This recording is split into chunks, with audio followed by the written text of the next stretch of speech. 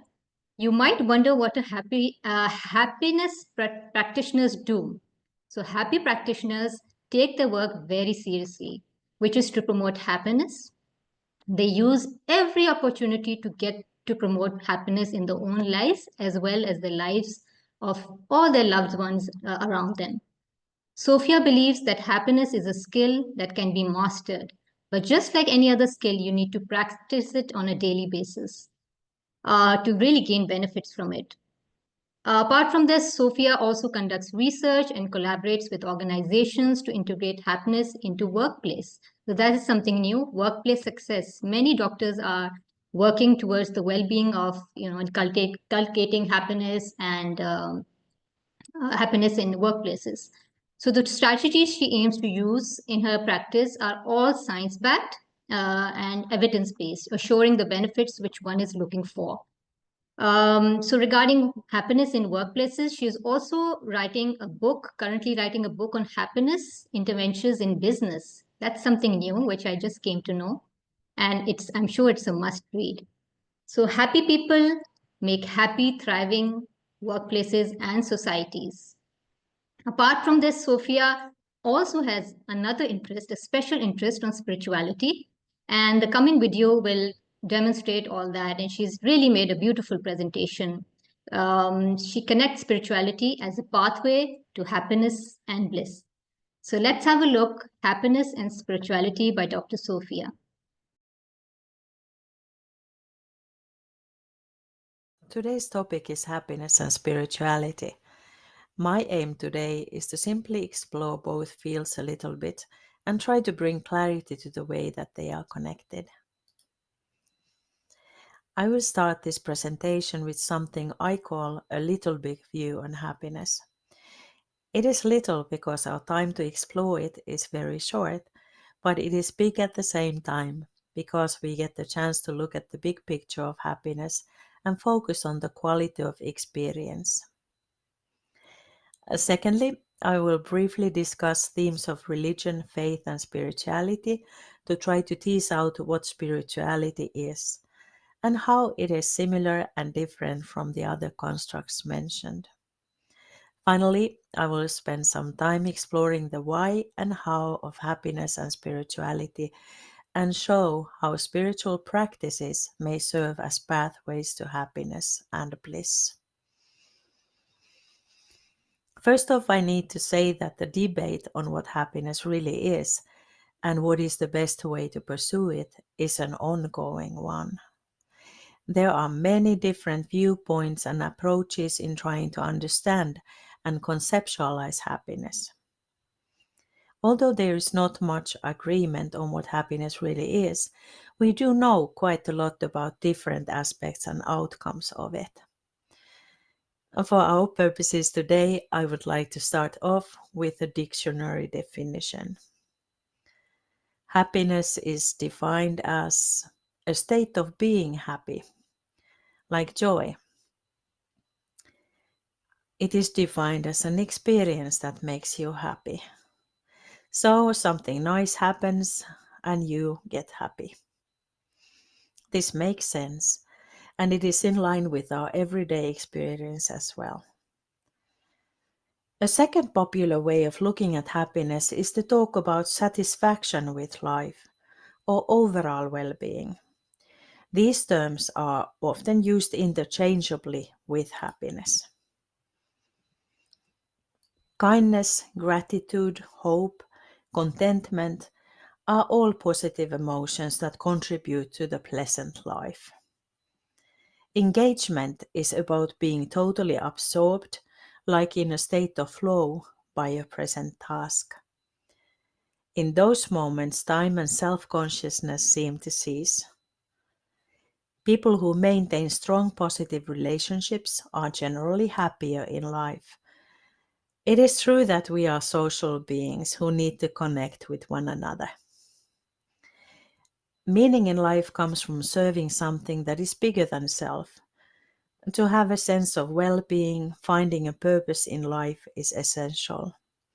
Altruism and philanthropy are good methods to establish a meaningful life. Achievement is a sense of accomplishment. Having goals and meeting those goals improves our well-being and allows us to flourish. On the level of experience, we can see that happiness is about being on a good mood, experiencing low levels of stress and anxiety at the same time. It is also connected to a sense of peace and being satisfied with one's life as it is. Further, it feels like having meaning in one's life, feeling grateful on a daily basis. Feeling that one's life is balanced, all is well in the here and now. It is about balance between challenges and resources, as well as about balance between different roles in life. For example, work and other important aspects of life.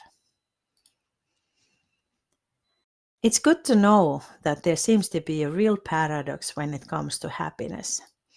The more we pursue it directly, the less of it we seem to have. The more we pursue it directly, the more dissatisfied and unhappy we tend to become.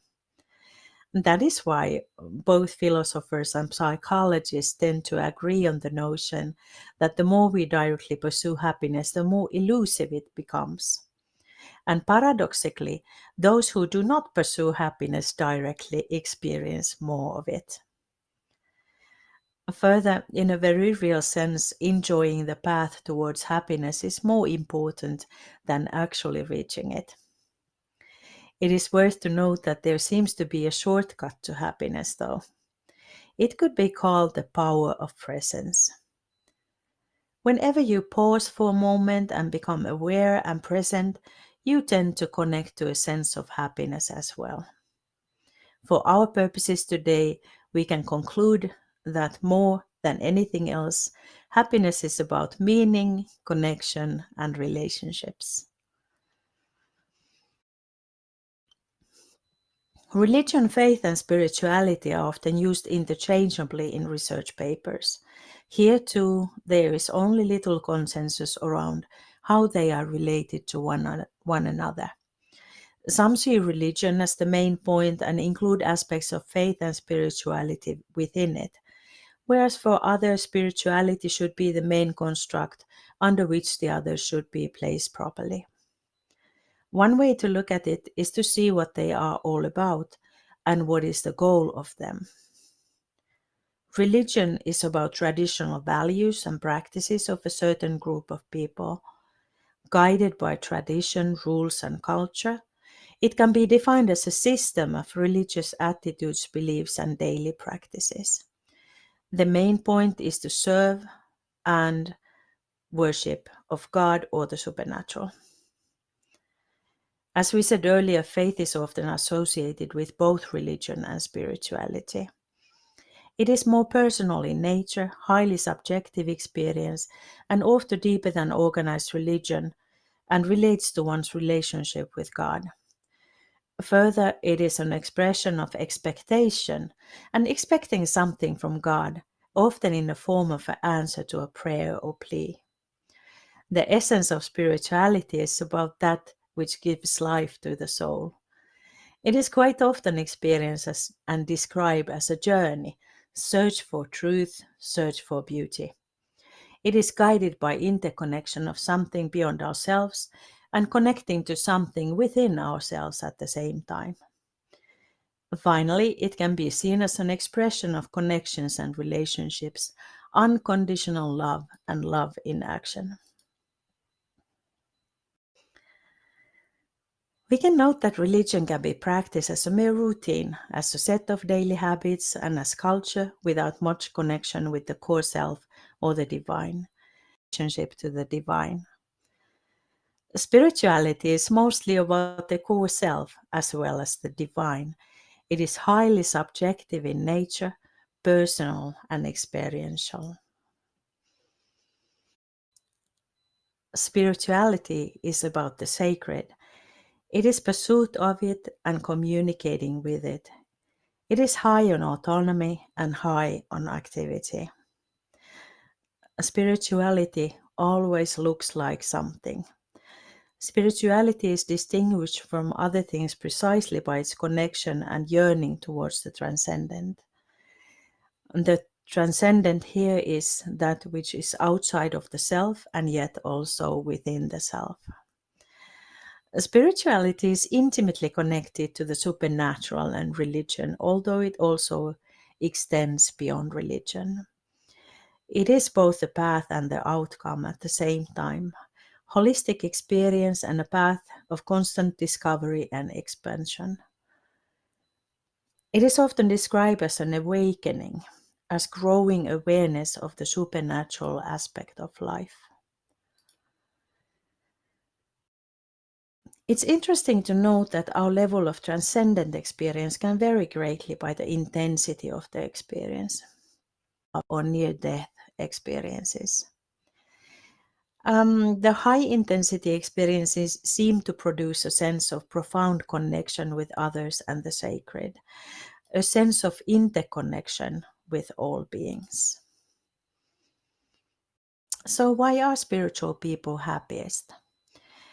Study after study have pointed to the connection between happiness and spirituality.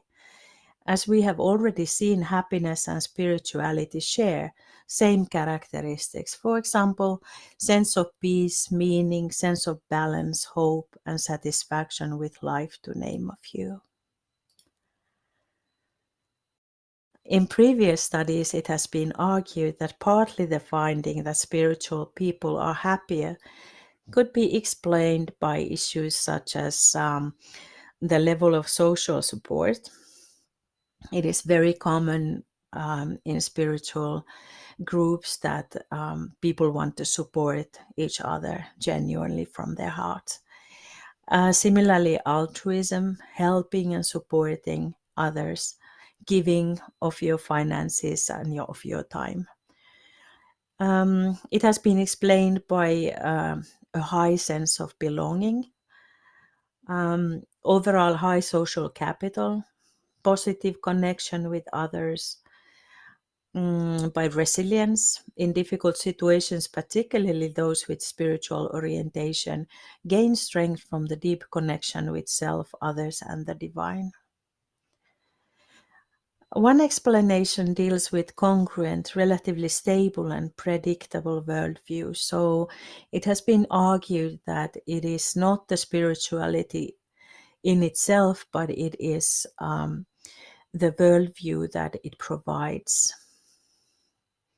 Further, deep levels of compassion, both for self and for others, has been offered as an explanation. Openness, positivity, hope, and expressions of love.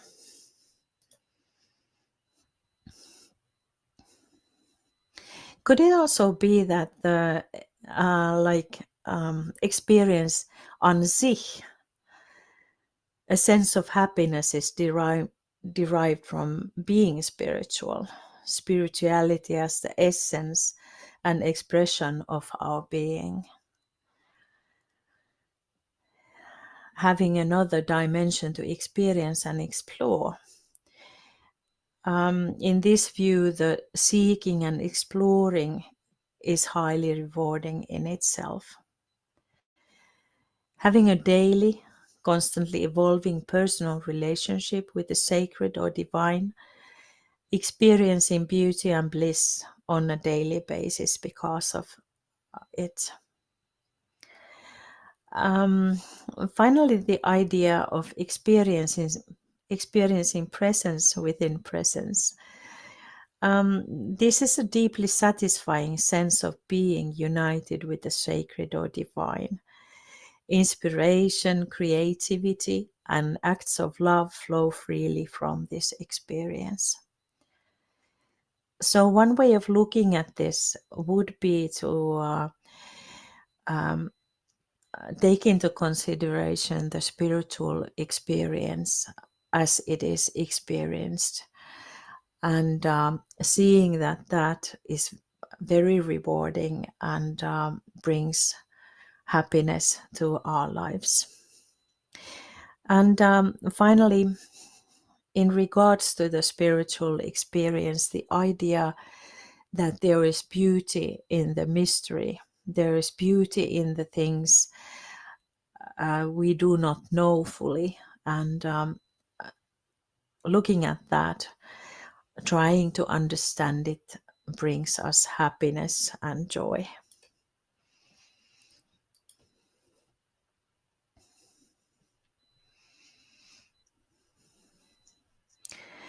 It very much reminds me of this thought. The closer I get, the more I see how far I am.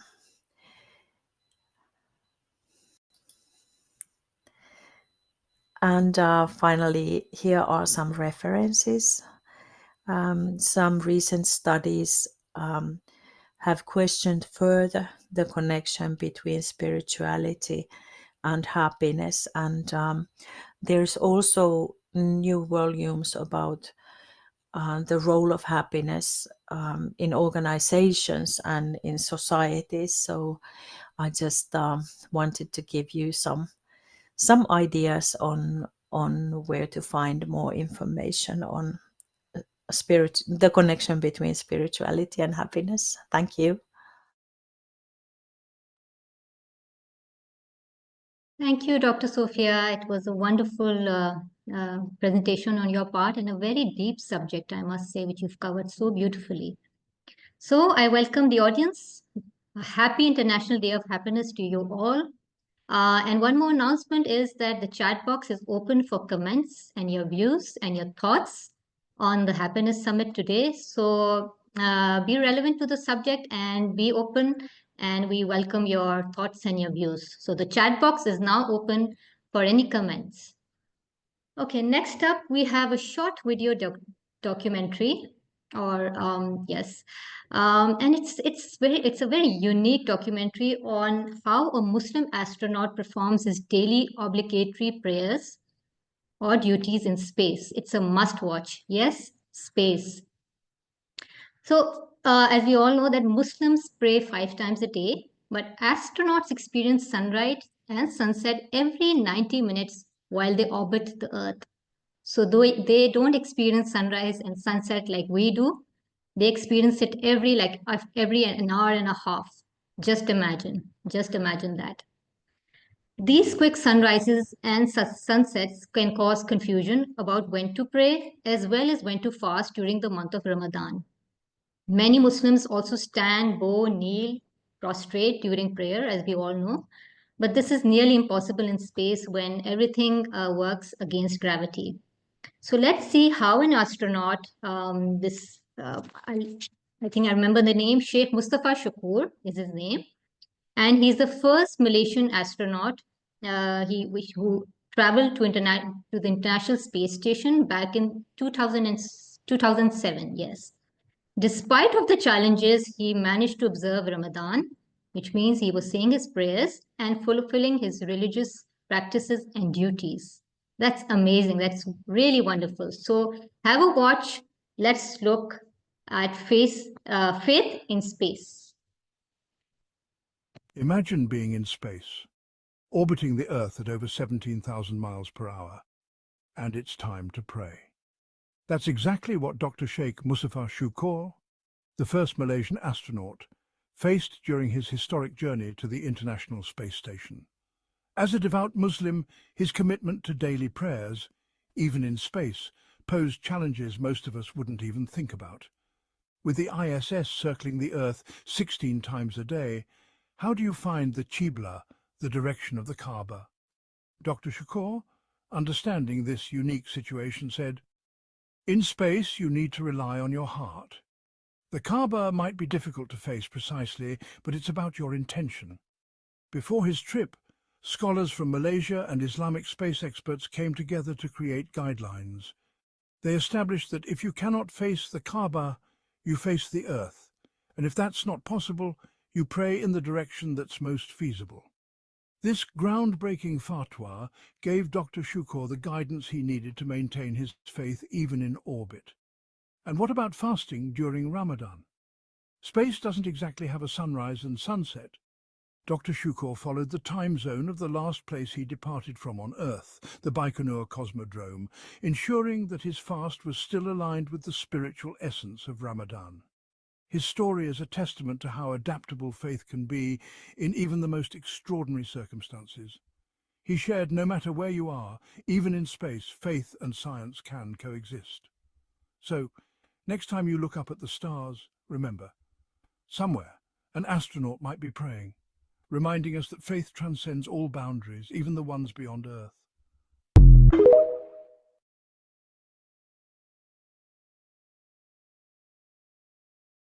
Wow. It's an amazing life story. So motivating, so inspiring. And the tagline was, when you experience praying, then imagine an astronaut praying in space. That was totally amazing. And to see and notice that nothing on this earth, planet Earth, or outside this earth can limit your duty towards your God, who is Allah. And it's amazing to see how this astronaut was determined in his mission as well as duties towards his creator, regardless of his challenges, regardless of the confusion one would experience in space. So absolutely amazing and a really great example. Next up, we have Dr. 𝗂𝗍𝗂. Dr. Dennis is the co-founder and president of Lifestyle Medicine Society in Switzerland. He's also a medical director of the Department of Lifestyle Medicine at the 𝗓𝗨 Clinic in Switzerland. Dr. Dennis is very passionate for integrating lifestyle medicine into everyday life. With expertise in internal medicine, nutritional medicine, sports medicine, and sleep medicine, he is dedicated to empowering individuals and healthcare professionals to achieving sustainable well-being. So let's see how Dr. Dennis shares his insights on finding purpose and happiness as a doctor through lifestyle medicine, through his exploration of profound connection between lifestyle choices and long-term happiness. So let's have a look. Dear colleagues, dear friends from Pakistan, and everyone else joining from around the world, I'm truly honored to present to you today. My name is Dennis Pfeiffer, and I'm the president and representative of the Lifestyle Medicine Society Switzerland.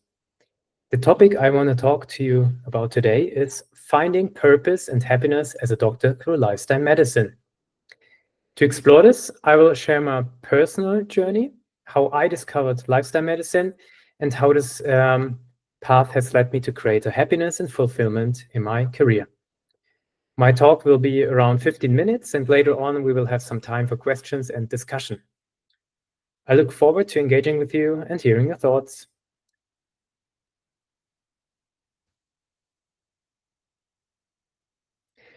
As you can see from this beautiful slide here, lifestyle medicine is a truly global movement, and I put a lot of time and effort into researching all of these different logos, so I'm really sorry if I missed anyone. I'm very happy and proud that this year the LMS Switzerland has also joined the Lifestyle Medicine Global Alliance. And I firmly believe that together we have the power to create real change. LMS Switzerland is currently the only organization in the German-speaking world dedicated to promoting a holistic, evidence-based, and inclusive approach to medicine. And we are focusing our efforts toward the entire German-speaking region, as Switzerland, Germany, and Austria are very closely connected culturally, but also linguistically.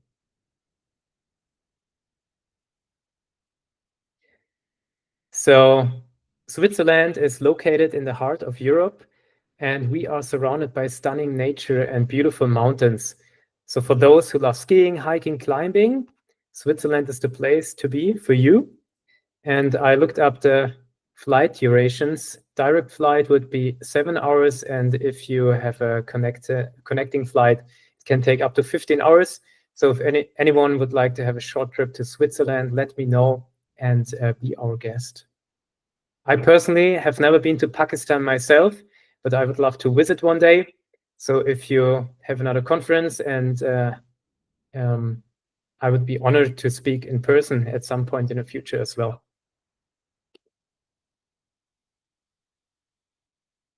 If we zoom in a little bit to Switzerland, you can see that Switzerland has a unique cultural landscape. It is bordered by various countries, France, Italy, Germany, Austria. And this is why Switzerland has 4 official national languages. And there's Romansh as well. This is a pretty old language and is now spoken less frequently. But different regions of Switzerland primarily speak one of these languages. And we are, as you can see with the red cross here, we are based in the German-speaking part of the country. I work in a clinic called Clinic Allesheim. And for the past 2 years, we've been running a pilot project establishing lifestyle medicine as a completely new and own department within the clinic. This initiative is a pioneering work in the German-speaking world and is unique in its implementation. I will share more details about this concept in just a moment.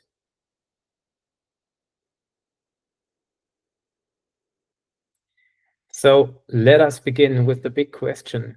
Why are so many doctors feeling unfulfilled?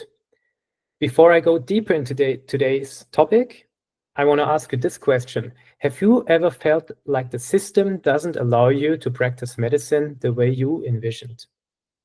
Like you're constantly running from one patient to the next with no time to truly listen, and like you're treating symptoms instead of addressing the real cause. I guess everyone can relate to that. and this is the reality for many doctors worldwide. We have to deal with a lot of high workloads, time pressure, and endless bureaucracy. And instead of helping patients achieving lasting health, we often manage the diseases and the symptoms. And as a result, we experience a lot of, or we see a lot of burnout among healthcare professionals, and it's higher than ever. I'll show you some numbers later, but first let me share my personal journey, how I found the way back to the true purpose of medicine. Okay, my personal struggle. What do I mean by that? I grew up and went to school in Germany, and where I also studied medicine. From an early age, I was exposed to different cultures, as my family background is multicultural with roots in Turkey. And during my studies, I traveled extensively, developing a deep passion for other cultures, for languages and ways of life. So I've always been very open-minded. And my motivation to study medicine came from two things. One is I really enjoy guiding and supporting people, and I'm really good at explaining complex topics in a way that makes sense to people who have not studied medicine, for example. And I also had a strong interest in both physical and mental health, so the whole holistic aspect. With this idealism, I started my medical studies, but I also quickly realized something, that many senior doctors were actually very, very unhappy. And the perspective they shared was far from encouraging. Many were overworked, dissatisfied, and even told students to reconsider their career. And some even said, it's not too late to quit. I can count how many times I have heard that phrase. So during my clinical rotations, I always used to ask the doctors, are you happy with your job? Would you choose this path again? And most of the time, the answer was, no, clearly not. And this really left me feeling disillusioned. To stay connected with people and find meaning, I then turned to music. And through music, I was feeling like I was the creator. For many years, I've been connecting with others that way, sharing what I was passionate about, and receiving positive energy in return. And this was actually my career plan. So I wanted to become a professional musician, as you can see in this beautiful and cool band picture we took around 10 years ago or so. But as graduation approached in the university, I realized that I wanted to give medicine one more chance. It also seemed like a more stable career choice compared to music. So I started my first medical job in Germany. Once I started working as a doctor, things unfortunately turned out just as I had feared. Working hours were extremely long, conditions were tough, little consideration for the needs of young resident doctors. And I even remember that many of my colleagues had to sign contracts opting out of legal working hour limits. So hospitals deliberately relied on overtime, and in some cases did not even allow residents to officially record their extra hours. So they worked for very long hours, but it was never officially on the paper. And as a survey by the 𝗪𝗵𝘁 shows, the 𝗪𝗵𝘁 is the German Union for Resident and Senior Doctors. They asked 9,649 employed doctors from various healthcare sectors in 2023. 28 of these participants said they were considering leaving medicine altogether. 50% felt permanently overworked, and 11% said they were constantly exceeding their personal limits. This is very alarming in my perspective. This experience made me decide to look for a new position in Switzerland finally. And another personal reason for this move was that my family also lived close to the Swiss border. So it seemed like the right opportunity to give medicine one more chance. At first, however, before I went to Switzerland, I took a different path and worked in preventive and occupational medicine. This job involved conducting health checkups and lifestyle consultations in companies. And during this time, I realized something that has never been clear to me before, that an individual's health is deeply influenced by lifestyle and especially nutrition. Until then, I hadn't fully understood this connection, because in medical school, we were taught very little about how lifestyle and nutrition impact health. In fact, doctors in the German-speaking world are not adequately trained to provide lifestyle counseling. So I thought going to Switzerland would be a good option. But as it turned out, in 2021, another online survey was conducted by the Swiss Association of Resident and Senior Doctors. The survey included 3,200 physicians, and they also found some alarming trends here. So 68% of these participants reported violations of legal working hour limits. This is a significant increase compared to 2019. 50% also said they worked more than 50 hours per week, and the average weekly working time was 56.3 hours. It's also an increase from previous years. And what's even more concerning to me is that more than half of the respondents admitted that they had thought at least once, I can't do this anymore. So I'm really at the limit. And 59% reported that due to exhaustion and sleep deprivation, they had been in situations where they actively endangered their patients. This is really critical. This is a crisis in my opinion. And these numbers clearly show that this crisis is not only limited to one country, it is a global issue. So how are numbers in Switzerland in general?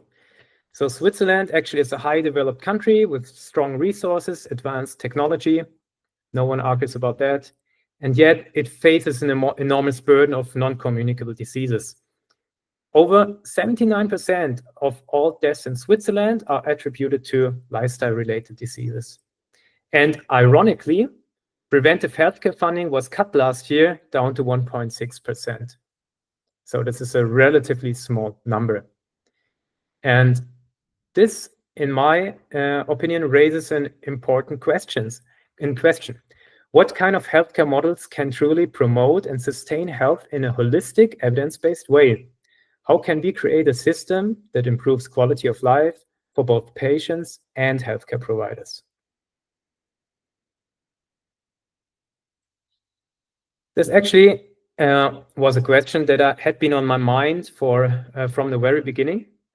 While working as a resident and physician in Switzerland, I was looking for solutions, alternative ways to practice medicine in a way that aligned with my ideals. Despite the doubts of many colleagues, I continued to educate myself in areas that truly interested me, like nutrition, like exercise, sports, sleep, stress management. And in 2021, together with other very passionate individuals, I co-founded an NGO for nutrition, and later on, we rebranded it to Lifestyle Medicine. For the first time, this work gave me a deep sense of fulfillment, even though it was extremely demanding. So I was working a 100% job. I dedicated an additional 20 to 40% of my time at night and on weekends to this project. And because of the overwhelming positive response we received, I was not willing to slow down. I kept pushing forward for years, convinced that this is the right path for me. But over time, I was starting, of course, to feel the effects. I was overworking myself and began experiencing clear signs of burnout.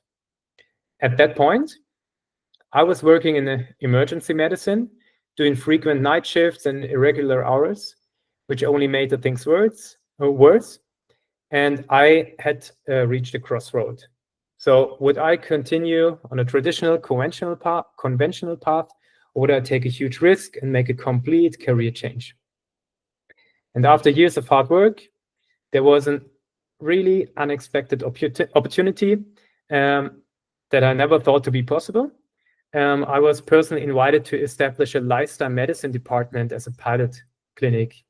in the clinic near Basel. At that moment, I made a decision. I quit my job. I moved from Zurich to Basel and fully committed to bringing lifestyle medicine into clinical practice.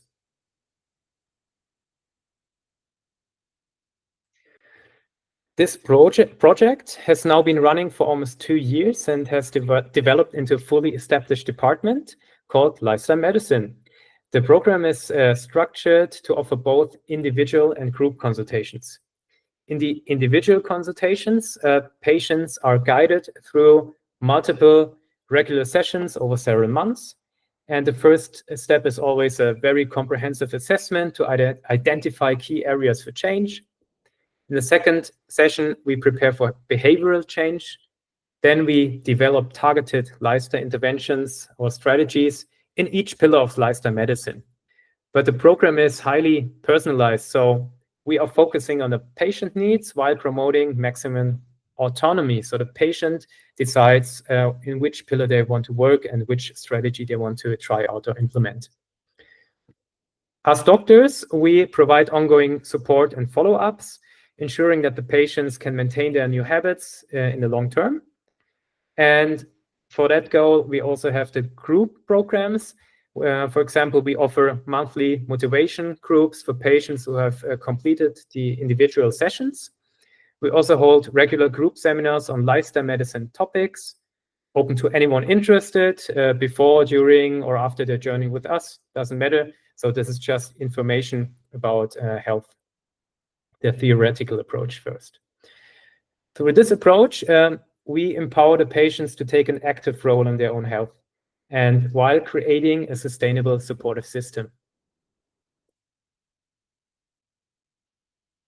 Our program is part of the outpatient sector, and we receive referrals from both internal, external sources coming from a wide range of departments and medical specialties. And the beauty of lifestyle medicine actually is that everyone can benefit from lifestyle interventions. These measures are not limited to a single disease entity. They can improve health across many conditions. So this makes my work incredibly diverse and fulfilling. And I no longer have to specialize in just one area of medicine. Instead, I can address the full spectrum of mental, physical health and develop individualized strategies for each patient.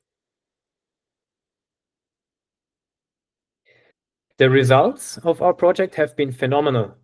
Not only have we seen remarkable medical outcomes, such as patients with severe obesity losing up to 30 kg without surgery or medication, but we also have achieved an exceptionally high level of patient satisfaction. For many patients, this is the first time in their lives that they experience true self-efficacy in managing their own health. They are no longer the passive victims of the system, and they take control of their own well-being. This shift in mindset does not only benefit the patients, it also transforms us as doctors. The way we work with patients feels different. We build stronger connections with them, and we act more as coaches. We are guiding them towards sustainable health. In fact, this therapeutic relationship alone often plays a key role in enabling behavioral change, and in some cases even helps alleviate symptoms. This program is not limited to any specific age group. The only requirement we have is a willingness to engage in a process and embrace the personal growth. So this is not only about changing one habit, it's the whole personality aspect. On the images here you see on the slide, you can see how we organized a hiking day with local doctors and patients as part of our LMS Switzerland activities. This for me is the kind of medicine that brings joy to both patient and doctors. So we have seen how lifestyle medicine can create meaningful change for both patient and doctors. But what does actually the science say about fulfillment, happiness, and long-term health? So there's one very important theory that I want to introduce to you. And the first one is the self-determination theory by Dickey and Ryan. And according to this theory, Human motivation is driven by the fulfillment of 3 basic psychological needs. The first one being autonomy, the need to feel in control of one's own life and decisions. The second pillar is competence. This is the need to feel capable and effective in one's actions, to be able to act. And the third and really important one, maybe the most important one, is relatedness, the need to connect with others and feel a sense of belonging. And when these 3 pillars are met, people experience greater motivation, well-being, and long-term happiness. Lifestyle medicine actually aligns perfectly with this theory because it empowers patients to take control of their health. It helps them develop new skills and fosters strong relationships with healthcare providers. There is one landmark study by Patrick Hill and Nicholas Turiano that examined how having a sense of purpose influences longevity. And their research found that individuals with a strong sense of purpose had a significantly lower risk of death across all adult age groups. So as you can see on the emoji or picture illustration on the left side here on the slide with the guy chasing the star.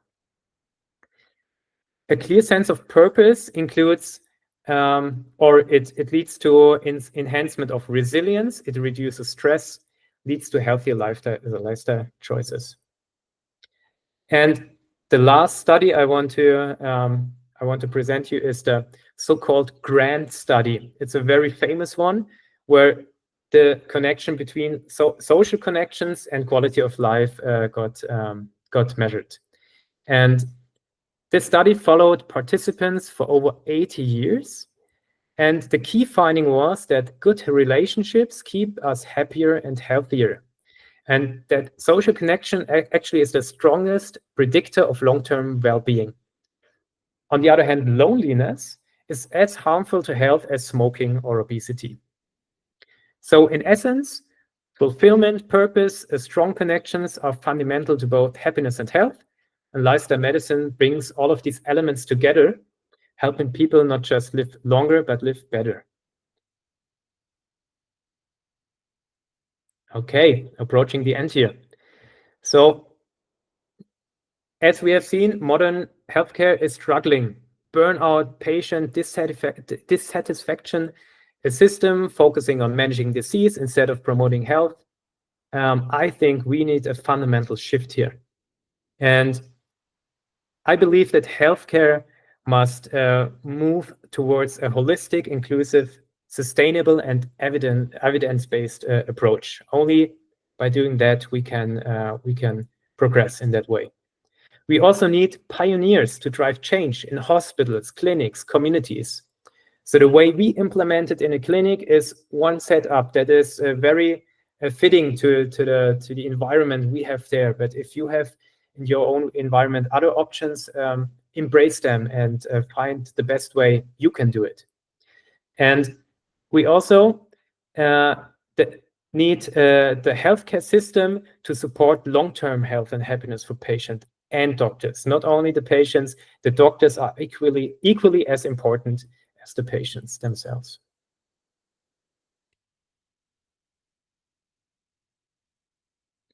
So I want to close my presentation with a call to action, actually.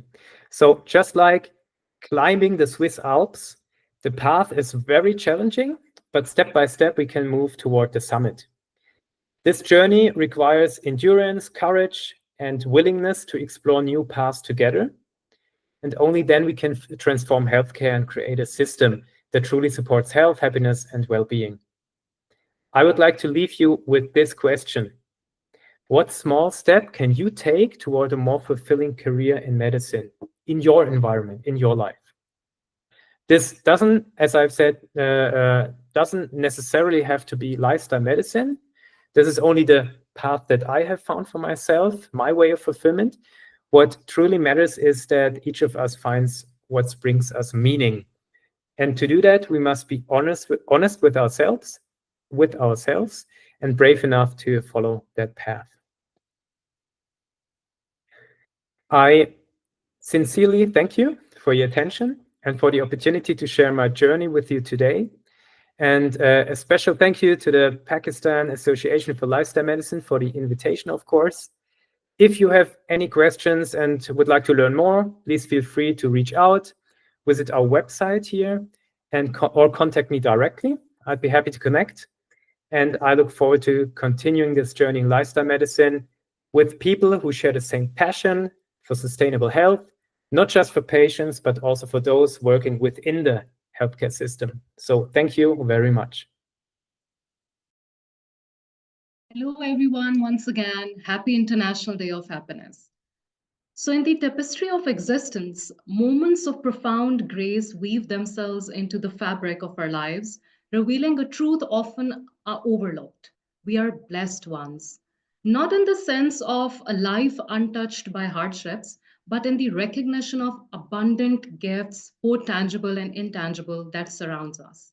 From the warmth of human connection to the quiet beauty of a sunrise, from the resilience of the human spirit to the unexpected kindness of strangers, these blessings paint a portrait of a world overflowing with potential. Have a look, please. Please read slowly and remember this. If you have food in your fridge, clothes on your body, a roof over your head, and a place to sleep, you're richer than 75% of the entire world. If you have money to spend as you wish and the freedom to go anywhere you want, you are among the top 18% of the world's wealthiest people. Furthermore, if you are alive today with more health than illness, you are more blessed than the 1 million people who will not survive this week. Lastly, if you can read and understand this message, you are more fortunate than the 3 billion people in the world who cannot see, cannot read, and cannot access the knowledge and information that surrounds us. Life is not for complaining about pain and sorrows. It's about prioritizing the countless other reasons to be grateful and happy.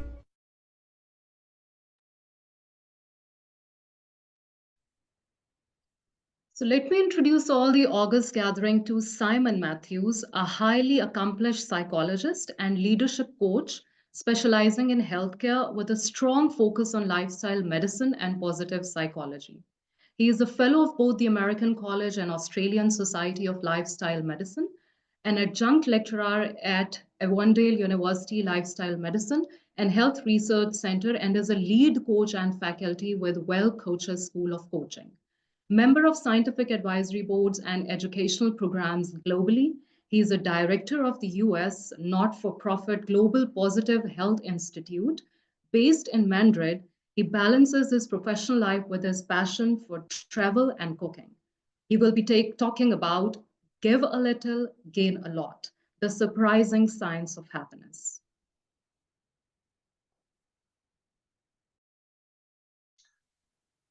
Hello, everybody. It's a pleasure to be here. And thank you very much to the organisers of the International Happiness Day event for the Pakistani Association of Lifestyle Medicine for the invitation to be with you and to present. I've called today's presentation, Give a Little, Gain a Lot, the surprising science of happiness. And I'm going to be exploring one very, very particular element of happiness during this presentation today, and sharing with you what I hope is some inspiration and also some pretty impressive science as well. I have no financial or in-kind disclosures to make in relation to this presentation. So what we'll be looking at after a brief introduction is, first of all, some of the science behind this particular element of happiness that I'm going to present to you. Then we'll take a look at some of the evidence for its effects in health, in relationships, and in productivity. There's a bit of a hint there in section 4 when we look at the benefits, and then we're going to finish by looking at what we can all do right now. And I'm going to leave you with a gift at the very end as well. So one of the things that I love about International Happiness Day is that it reminds us of one of the most valuable experiences that we can have as human beings. And that, of course, is the experience of being happy. I said that I wanted to look at a very particular element of happiness and how we can generate that for ourselves. So to do that, I'm going to invite you all right now to consider the last time that you did something generous for someone else in your life, perhaps someone you know well, or perhaps a complete stranger. Just call that to mind right now. Maybe you bought a coffee for a friend. Maybe you helped a colleague with a task. Maybe you paid for someone's fuel at the fuel station. Maybe you donated to a cause that you care about. And as you call that experience to mind, I wonder if you can also take a moment to connect with the emotions that you experience as a result of that. Feel free to make a note or two if you want, so that you can reflect on those again later. My guess is that the emotions that you're calling to mind are positive emotions. And by positive, I don't just mean good, I mean emotions that make you want to do this again. They're emotions that create in you a desire to do more of this particular behaviour. The research that we have about generosity, which is what I'm talking about here, suggests that generosity doesn't just benefit the recipient. It significantly boosts the well-being of the giver as well. So today we're going to explore why generosity is a key pathway to happiness and why this is particularly relevant as a topic on the International Day of Happiness.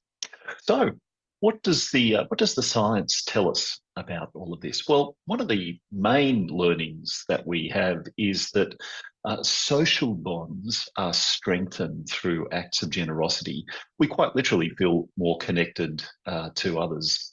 Something fairly remarkable happens in our brains. The reward system gets activated by acts of generosity.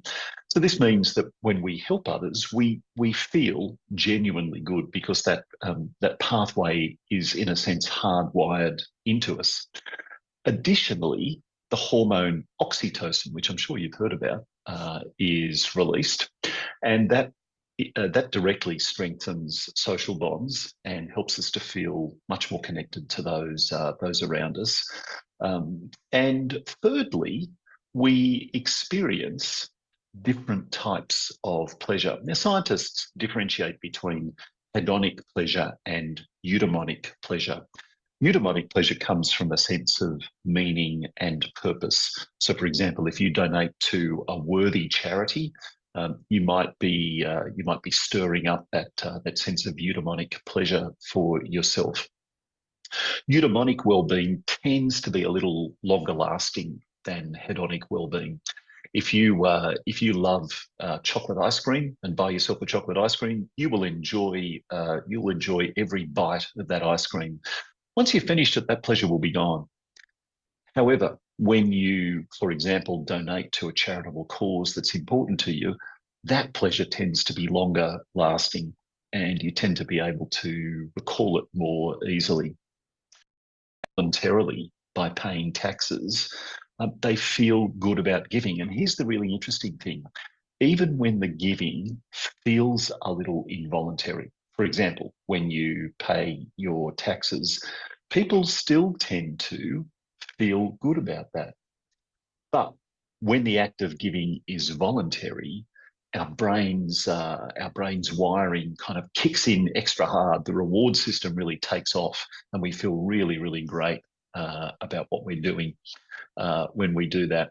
So we've got some really great studies that support this idea that giving activates a reward system for us, that the secretion of oxytocin helps us to feel closer to others, and simultaneously we're engaging this sense of eudaimonic well-being. It's fairly easy to see how this becomes what you might call a virtuous cycle. The more we do of this, the more we want to do of it. It builds on itself. We feel more connected to those around us. Therefore, we want to continue with those acts of generosity. When we do that, the reward system gets activated. Oxytocin is simultaneously released. We get that long-lasting mnemonic well-being. So the more we do of this, the more we're likely to do of it, and over time, the happier we're likely to feel about all of it as well. So let's have a look at some of my favourite research in this area. One of the most compelling studies on giving and happiness was conducted by Dunn, Aiken and Norton about 15 years ago. And they found that people who spent money on others reported greater happiness compared to those who spent money on themselves. And what's even more fascinating about this is that the link between generosity and well-being is seen across cultures and socioeconomic backgrounds. So those two things in particular don't seem to be significant determinants of the level of happiness that we experience. So whether you're wealthy and living in a big city, or whether you're poor and living in a rural village, you're likely to feel a greater sense of joy through giving to others. On top of that, a meta-analysis of kindness interventions found that performing small acts of kindness, things like holding the door open for somebody or writing a very simple thank you note, consistently lead to an increase in happiness levels to charity. When you can see the direct impact of that, you tend to get a boost in your own happiness. You can still boost your happiness even if you can't see the outcome, and this is important. So simply, if you were to give $100 to a complete stranger and then turn around and walk away with no idea of what they did with that money or the impact it had for them, the likelihood is that you would still feel an increase in your happiness. However, when you can see the impact of that, when you can witness the impact of it, that seems to increase the level of happiness that we experience even more. A third study conducted by Curry and others looked at whether different kinds of kindness, different types of kindness towards close friends, for example, or strangers, or work colleagues, or even yourself, can actually boost your happiness. So what they did was ran a study where people performed acts of kindness every day for a week, and they measured their happiness before and after. And the results, unsurprisingly, showed that any kind of kindness made people happier, but it didn't really matter who it was directed towards. Didn't matter whether it was a stranger or a close friend or a work colleague or someone else. So this tells us something important. This tells us that even though the social bonds between us are strengthened through acts of kindness, those social bonds don't need to exist yet in order for us to experience the happiness. Doing acts of kindness for complete strangers is really valuable for us. And if this is not something that you currently do, I really encourage you to do it. I love doing this in my daily life. Just very simple things: holding a door open for someone, gesturing to someone to go ahead of me, smiling at someone as they walk past me on a street. All those very, very small things are a great way of boosting your own sense of happiness. So the bottom line here is, if you want to feel good yourself, do nice things for other people. It really does make a difference. Let's dig into some of the benefits that accrue for us. So we already know that there's this benefit of feeling increased levels of happiness, but there are some other really important health-related benefits as well, and they extend well beyond our emotional well-being into our physical health. So some studies have found that people who engage in acts of volunteering tend to have lower blood pressure and may even live longer. Improves overall health. So essentially, when we give, we feel good and our bodies respond in ways that support long-term health and well-being. A second study showed how giving support does in fact calm that stress response. So the researchers here had participants write a supportive note to a friend, or simply just describe their route to work, the way that they got to work each day. And then they put them through a stressful situation in a lab. And what was really interesting was that the group of people who had just written a supportive note to a friend had a lower stress response to that test that they then underwent than those who wrote a neutral message to their friend describing the way that they got back to work. And specifically, their blood pressure was lower, and a stress-related enzyme called alpha amylase was secreted in lower amounts in those people who wrote the supportive and encouraging note to a friend. But here's the really interesting thing. Their self-reported stress levels were the same. So although people didn't particularly notice any difference, many people think of success as a key to happiness, having a dream job, making a lot of money, those sorts of things will make you happy. But this piece of research by 𝗂𝗎𝗓𝗓𝗏𝗡 and others kind of flips this idea on its head and argues that the experience of happiness comes before those things. So what the researchers did in this particular study was to pull together a heap of other studies, some cross-sectional, some longitudinal, some experimental, and they found that happy people tend to be more successful in areas like work, relationships, finances, health, and so on, not the other way around. The successful people weren't happier. The happy people were more successful. So that's a really interesting finding.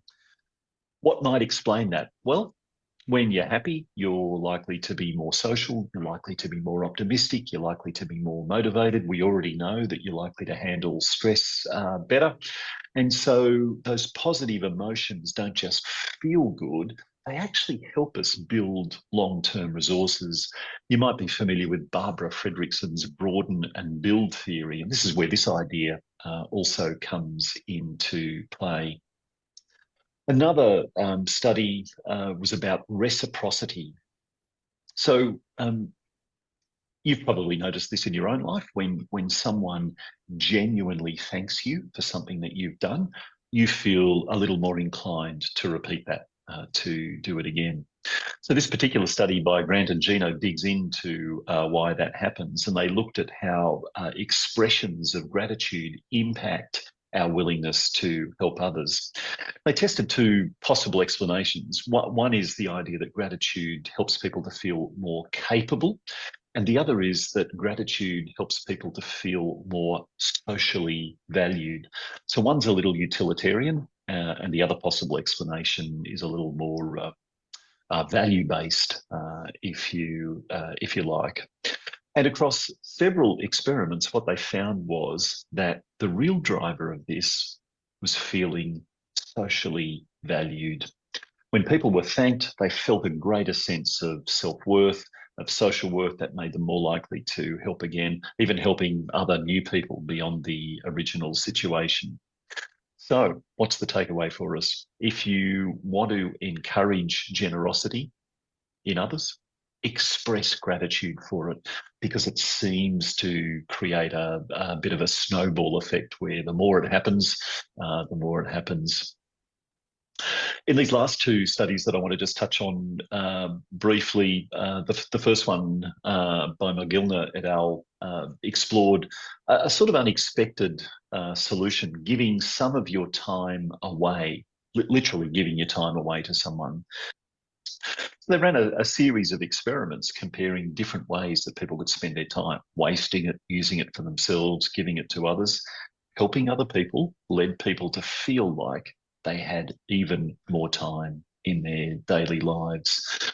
possibly because it boosted their sense of self-efficacy. They felt more capable, more productive, made time feel more abundant to them. The second study by 𝗤𝗏𝗏 looked at corporate social responsibility and the effect on employees, and specifically whether working for a socially responsible company makes employees more engaged, more motivated, more satisfied with their jobs. They focused on two fairly major international or multinational companies to do this. And their findings were that employees felt prouder and more engaged when their company had a strong social responsibility presence. So we have a bunch of studies here that point to a number of different elements and factors to do with giving and generosity, the way in which it increases social bonds, the way in which it produces health effects for us, the way in which it can amplify our sense of our own resources, the time that we have available, the way in which reciprocity can build upon itself and lead to even more acts of generosity. Those small acts of kindness, buying a coffee for someone, writing a thank you note, simply saying thank you, can really boost someone else and boost you. Offering your time to support or assist someone can have a profound impact. We know the research suggests that giving time is often more fulfilling for people than giving money. So volunteering is a powerful way to tap into this idea of generosity, and probably more than any of it, having a mindset of generosity and a mindset of gratitude, deliberately searching for and looking out for things in your daily life that can help you to feel grateful for what you have and feel grateful for what other people might be doing for you. So I want to encourage all of you to engage with something that you can start doing straight away. At the end of the day, giving is not just about making other people feel good, not just about helping others. You might almost say that there's kind of a selfish aspect to giving. Selfishly, we benefit when we're generous and we give to others. It improves our own well-being. Much research has repeatedly shown that generosity creates happiness. It helps to strengthen our relationships. It creates those health benefits for us. So here's my challenge to you in this coming week. Try one intentional act of generosity this week. Could be as simple as a kind word to someone. Doesn't have to be more complicated than that. A small gesture, offering your time to someone who needs it. Give something because it's good for you and the other person. All right, I said I would leave you with a small gift. What is that gift?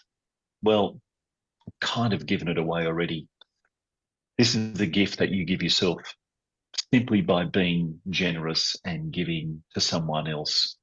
When you do that for the benefit of someone else with no expectation that it will be returned to you, you still get that gift for yourself.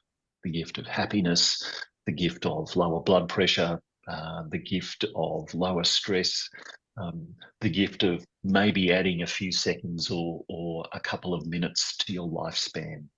All these things accrue for us over time.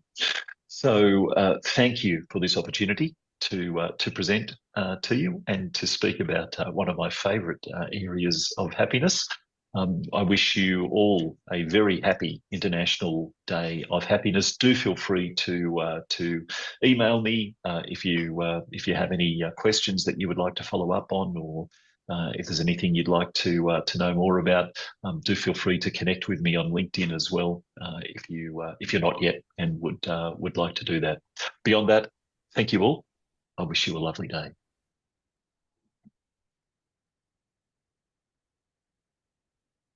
Well, what a splendid take-home message it is. Thank you, Simon. So have you heard of a cafe, Gather 55? It's a cafe in Connecticut saying nourish, connect, and give. When she comes to this cafe, she feels purposeful, and when she leaves, she feels happier. Have an insight to volunteering heals. It's the midday rush at Gather 55. This place is very important for the community. A restaurant in Hartford, Connecticut, where it's pay what you can for a quality meal. Those who can't are never turned away. Instead, they can opt to volunteer their time. It's run by Hands on Hartford, a nonprofit that focuses on housing, health, and food insecurity. State Representative 𝗓𝗏 is also the community engagement manager here. So when we can bring people together, we're really solving a larger problem. Good morning. So who's got the pasta? Gather 55 depends in part on outside volunteers like Linda Mason. The customers that come in here are just the most lovely people. Mason was a special education teacher for 33 years. Like so many others, she struggled with feelings of isolation during the pandemic. I was extremely lonely. I managed it. You know, I was aware of it. Hey, Mark. When she decided to retire, she knew she had to find something bigger than herself to be part of. What is the emotion that you feel coming here? When I come here, I feel purpose. When I leave here, I feel happiness. I'm walking lighter when I walk out of here, and my problems seem smaller.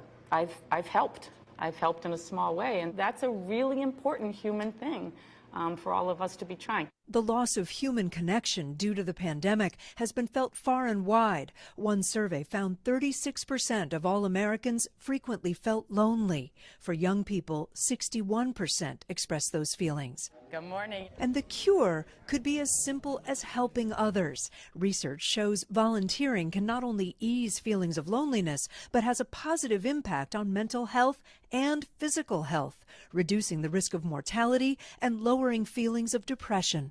What do you think is the reason why volunteering can actually make you feel better? Volunteering is all about the connection with people and leaving the volunteer shift knowing that you made a difference. That's what's so incredible about it. One study found more than half of respondents were more likely to volunteer because of health benefits. In Springfield, Massachusetts, 41-year-old Tia Wilkins volunteers with AmeriCorps, mentoring kids in high school. When the pandemic hit, I was really isolated, shut off. She was a certified nursing assistant, but when her license expired during the pandemic, she became a stay-at-home mom and fell into what she calls a sunken place. She says going out to help others saved her. I'm getting up, doing my part. I feel like I'm giving back something when I felt like I couldn't give anything. Experts say if you're looking to start, search for opportunities that have meaning to you, including in your own community. Just give it a try, because it might really pull you out of that place that you've been stuck in for so long.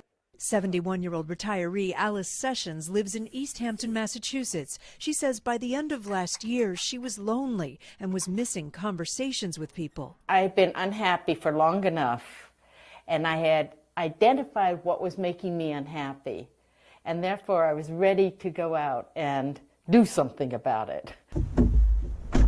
Through the city's Council on Aging and Enrichment, Alice became a companion driver, taking people who couldn't take themselves to things like doctor's appointments. COVID did some serious damage that way by limiting and increasing the isolation of people. I do think that by finding something with meaning for yourself, by giving and being willing to accept the gifts that others are giving to you is what makes this, and the volunteering is merely the mechanism by which we can do that for each other. For Linda Mason, giving back has become a two-way street. Every time you come here, what are you building? I am building those people connections, those human connections. Connections that pay it forward and back. It's not filling time, it's filling like space within me. It's filling my heart space. It's giving me a purpose bigger than myself. Kate Snow, NBC News, Hartford, Connecticut.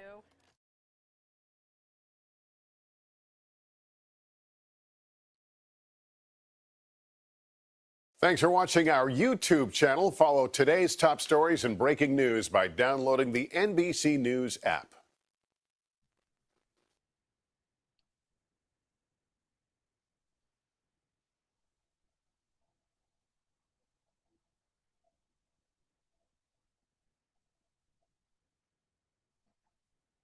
So we have a very distinguished guest on board with us today in International Happiness Summit, Dr. 𝗬𝗠𝗖𝗓 Rana, who is a highly esteemed professor of psychiatry and behavioral science with extensive national and international leadership roles.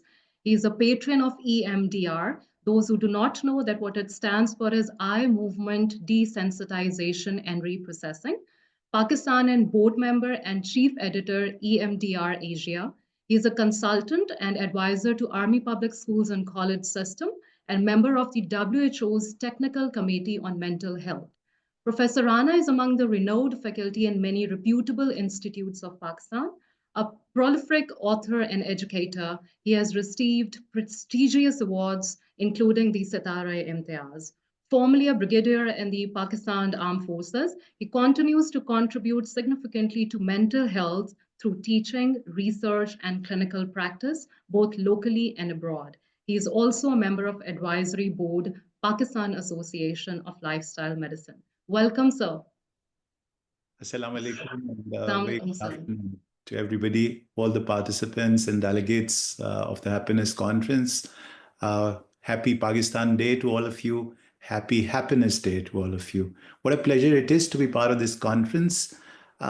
Let me first of all thank the organizers for asking me to talk about this subject very close to my heart. Not that I'm the happiest person on earth. I'm a psychiatrist and you know the doom and gloom that we deal with. But it's ironic to think about happiness as much as sadness when you are a psychiatrist, because that's what people come to seek with you. They think by meeting a psychiatrist, they might get rid of sadness. Once they do, they feel that still they're not happy. So it clearly means that happiness is not the opposite of sadness. It is in itself a peak that you would have to dare yourself to climb. And that is the entire theme of my conversation with you this afternoon. How do you climb this rather steep peak? Now, not many in the world would know that one of the highest peaks in the world, probably and arguably the highest, but some people think it is the second highest. Without getting into that debate, let me show you that peak, and that is K2, which is in the north of Pakistan. Now, K2 is a very arduous peak to climb, and so I believe is happiness. And as you can see, these two paths through which people have gone to try and scale this happiness peak. On the left, you see a very difficult set of paths that you can take to go up and hoist the flag of your country that you've conquered, K2. And that's an ecstatic moment for any mountaineer to actually put up the flag of his country and say, I've done it. That's a very special feeling for people. Probably the highest degree of happiness that you can think of comes when a mountain climber reaches that peak.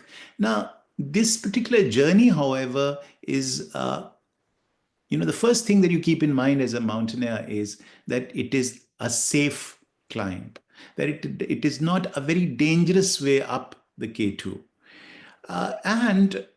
If you now look at healthy pursuits of life and healthy lifestyles, they're essentially you're trying to achieve longevity, you're trying to achieve happiness, but you want to do that staying safe. And staying safe is therefore very close to trying to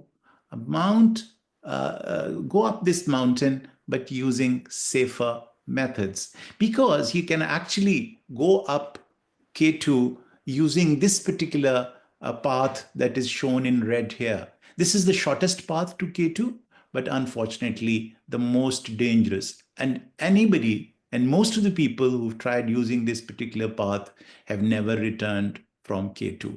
Now, just after taking that particular example, let me call this a dangerous liaison, a famous movie, and show you that as against those biological, psychological, social, ecological, and spiritual methods of healthier lifestyles of attaining the peak of happiness, you can actually do the same, but through different other methods that unfortunately are very, very dangerous. They can take you up the peak.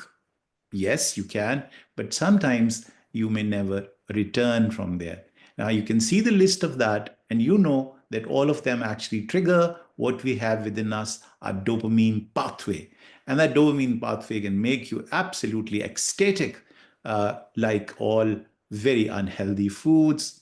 Some of them are available on our iftars and sahars as much these days. If you go to a restaurant serving about 31 dishes to you at iftar and maybe 50 at sahar time. And of course, there are other methods, chemical methods of attaining that same high or happiness mode that you're talking about. Now, I think all that we need to talk to people about is to make a choice. And I cannot say that for an independent human being, if he wants to take the dangerous liaison path, go through this route, welcome, he may never come back. But what we suggest at Lifestyle Medicine, however, are ways and means of doing the same using a slightly different technique, which is safer, arduous, difficult, and may not be very exciting also. I mean, if you look at the kind of foods that we try and promote, the kind of lifestyles that we talk about, they may not really be that ecstatic as the ones on your right. But then surely they might actually take you and let you hoist the flag up on that happiness peak. Now, when I look at these 5 perspectives, I started to talk about them to my friends and colleagues, started to read up on them, and came across a very, very interesting book called The Happiness Hypothesis, way back about 15 years on today. Now, in that book, I came across certain dimensions that inspired me to take you into a word which I started to actually make it into an index, a set of questions built around these various modes by which can make you very happy. And I was able to come up with what is now called Arana's Happiness Index. This particular index has been tested for its reliability, which comes to about 0.6 or so, which is not very exciting, but not too bad either. And there have been researches on this particular index in Malaysia and a couple of them in Pakistan also. Now, this particular happiness index considers all the various dimensions that we can think of when we are talking of lifestyle medicine. When we are talking about lifestyle medicine, we are looking at psychological, social, ecological, and spiritual models of attaining happiness or living a happier, healthier life. Now, if you keep your eyes on the left in blue, you can see the various parameters, read them up. Because of the shortage of time, I will not dwell upon them in any detail, but just read through them, as around each one of them, I have a set of about 10 questions. And if you answer those questions, there are certain scores that are generated out of it. From the left, then you sort of divide them with these parameters on your right. I'll give you a minute or so to read through them.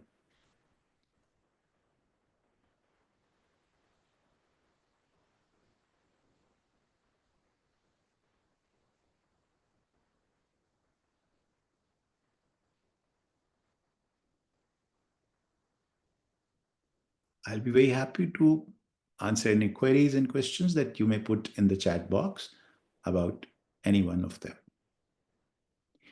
Now, the idea is that by this equation, once you generate a score in blue and you divide it with the score in the red, you will come out with a particular score, and that particular score would be your happiness score. And as you can see, all of them are dynamic measures. You can work on your internet connectivity, you can work on your physical, mental, and social health. You can attain a degree of freedom, particularly in terms of those very hazardous and sometimes toxic relationships that enslave you in life. Everybody is familiar with Maslow's hierarchy. Are you working? And we just saw the impact of working as a volunteer. How much happiness can come through that particular? What kind of loving relationships or social support mechanisms do you have in life? Now, so you see, and those of you who think that revenge is sweet, please remember that it comes in red here, and in the long run, it will grossly undermine your degree of happiness. Now, before you decide that everything on the right is wrong and everything on the left is great, let me warn you with a saying from none other than the sage Hazrat Ali alayhi salam. And he says that the sources of our pain and pleasure are the same. Now that means that each one of these blues that you saw here actually can be a source of huge disappointment and unhappiness in your life. And if you can turn around and change the meaning of these terms in red, actually you can live a happier existence. So human beings are dynamic. You can make the same phenomena of your life as pain, and the same can be turned around to be sources of pleasure in your life. Now, let me conclude on two notes. First, that if you really want to attain happiness, try and achieve a congruence of these four mechanisms of human functioning. Our intentions, our thoughts, our speech and action sometimes are not aligned. And it is this lack of alignment between them that we become very, very unhappy in life. Since there, in my opinion, a very strong spiritual dimension to happiness, let me conclude on this note, which I consider are 7 values, spiritual values of happiness. Some of them are resourced in religion, others in just your sociological existence and the choices that you make as a social animal. And these 7 values are what I consider the spiritual dimensions of happiness. I would leave you with these thoughts about 7 values for happiness. Ladies and gentlemen, thank you very much. Thank you very much, sir, for this thoughtful talk on this forum. So we have a question in the chat box for you, if you want to answer, sir. So one of the attendees has a question that why is internet connectivity a vital part of the index that you have shown? Does it not restrict the score to a specific type of community or people? Yes, that's a very valid question. What I have seen over the years is that the first thing that you get up in the morning and look for are often not your glasses, but your mobile. And when you find that your mobile is looking blurred to you, that is when you start to look for your glasses. So that's the degree of importance and significance that Wi-Fi connections. We had a get-together last night of friends at iftar, and I was lucky to have Dr. Zafar Mirza there as well. The first thing that everybody came and asked me was, "Can you give us a Wi-Fi password?" They were not interested. I mean, they were obviously fasting and they looked, quite distressed when they arrived. But what they were looking for, it did not ask me about was what were the kind of dates that I'm going to give them to open their fast, what is being served in iftar. The first thing was Wi-Fi password. So it has attained such vitality in our life, fortunately or unfortunately, and this has come to stay. I think we are now in an era where Wi-Fi and internet provides a home away from home to us. It's a method that we've invented to get rid of our loneliness, rightly or wrongly so. And therefore, as I said, the same sources of pleasure can be turned around into a pain. So Wi-Fi can be a source of pain as much. But right now, it's bringing a lot of happiness to people. Thank you very much, sir, for your time. Thank you, Dr. Mawaddat. It was amazing. I mean, I really, really enjoyed your presentation. Thank you, sir. Thank you. Very kind, sir. Sada, with the root word Sa'id, this Arabic word, often translated as happiness, carries a deeper meaning in Quran, referring to state of well-being and felicity, particularly in the hereafter. Let's look at a video on metaphysical heart.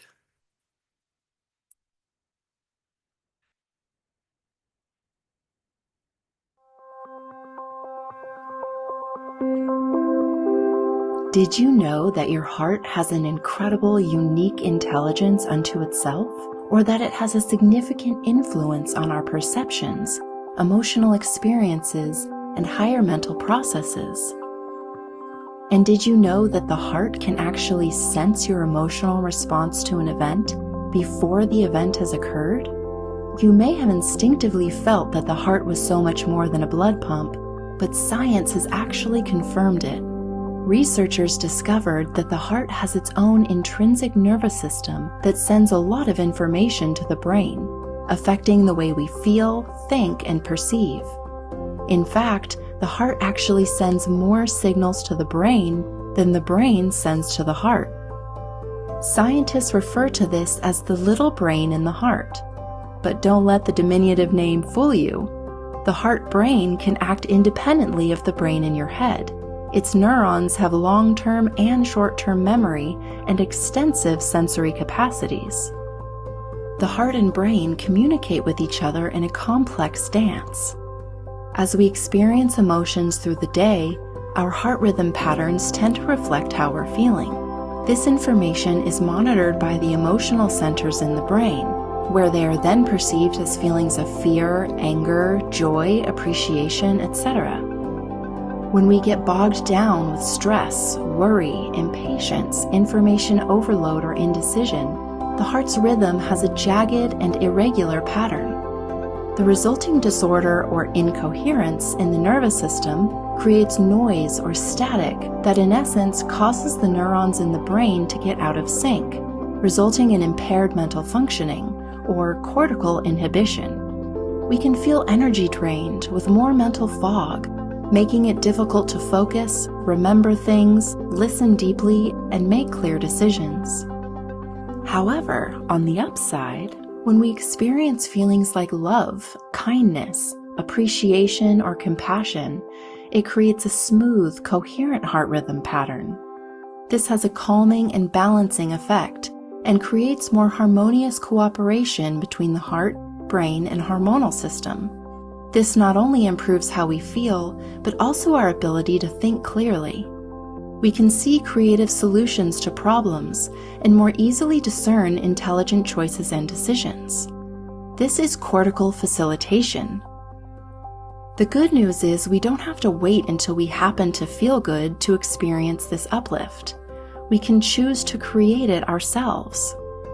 Research shows that when we practice activating positive heart qualities, care, cooperation, forgiveness, etc., it has a carryover effect that increases the overall baseline of coherence in our system, so we have more resilience during stressful experiences and can more easily maintain our poise, confidence, and self-security when challenges arise.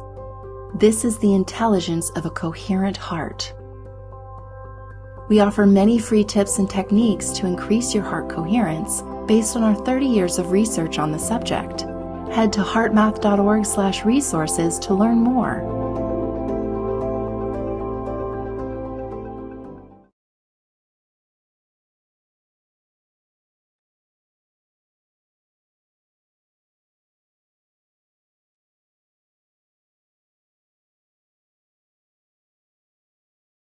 Happiness does not mean the absence of problems, but the ability to deal with them. What does happiness mean to people dependent on substance before and after seeking help? Let's look at the work of Dr. Abida Zainab, who have compiled the next video on a second chance.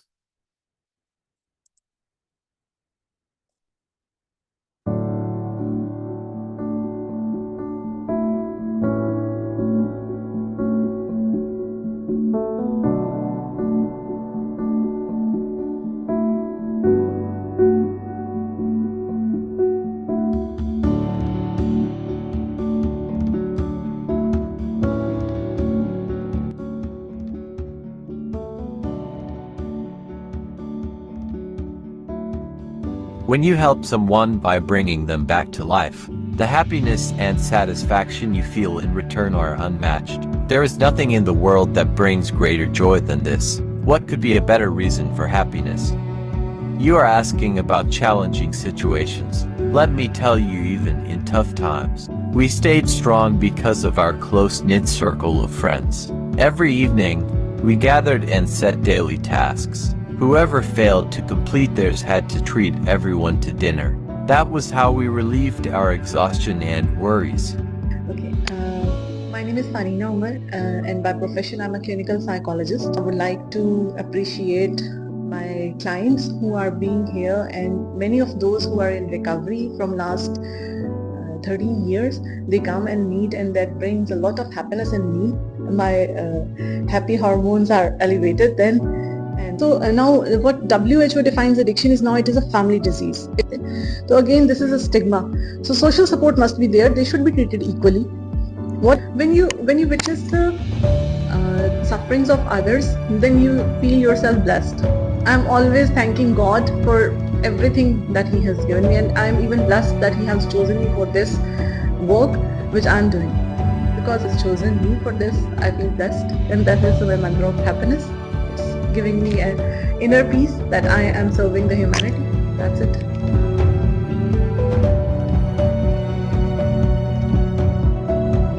पहले ma'am जो हमें मिल रही थी happiness, वो drugs की वजह से मिल रही थी। हम समझते थे शायद वो रियल हैप्पीनेस है, लेकिन वो फेक थी सारी। अभी जो हम बगैर ड्रग्स के हम फील कर रहे हैं, तो वो natural happiness is good. Like drugs लेते थे तो फिर हमें लगता था कि it's real, but it was now I think real happiness is with your family, with your friends, good friends, not the one that we had before. And इंशाल्लाह life में ही बेहतरी की तरफ ही जाएंगे। लेकिन अब माशाल्लाह हमने पेशेंस और नमाज की तरफ हमने मुख मोड़ा, तो स्पिरिचुअलिटी की तरफ। तो I am with family, I like to spend more time with family.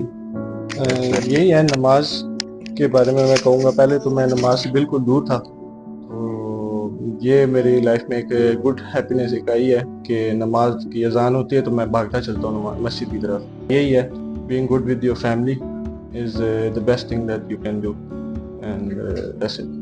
हमें भी नहीं होता, हमें पता भी होता है कि ये चीज़ गलत है, फिर भी हम उसकी तरफ जा रहे हैं। हमें पता भी है ये रास्ते में ऐसे लोग बैठे हैं, फिर भी हम उसके रास्ते पे जा रहे हैं। कई टाइम वो लोग हमारे सामने आ जाते हैं, तो अब यही इरादा हमने किया है कि वो लोग जब भी हमारे सामने आए ना, वो रास्ता ही चेंज कर दें, उस जगह पे ही ना जाए जहाँ ये काम हो रहे हैं। हम ठीक है, खुशी आ जाती है, इधर ही मजबूत हो गया, सब कुछ अच्छे बुरे की पहचान लगी है।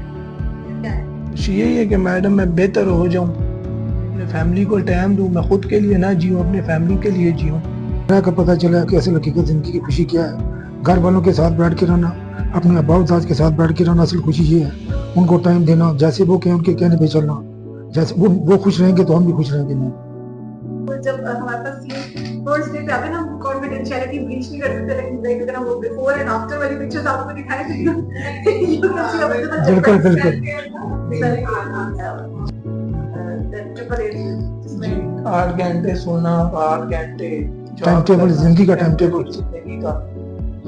दिन घंटों में 8 घंटे बंदा सो जाता है, 8 घंटा बंदा जॉब कर लेता है। बाद जो 8 घंटे रहते हैं बंदा घर के काम, हॉबीज है जो भी है, पहले भी आया थी, कभी स्पोर्ट्स हो जाती, कभी क्या।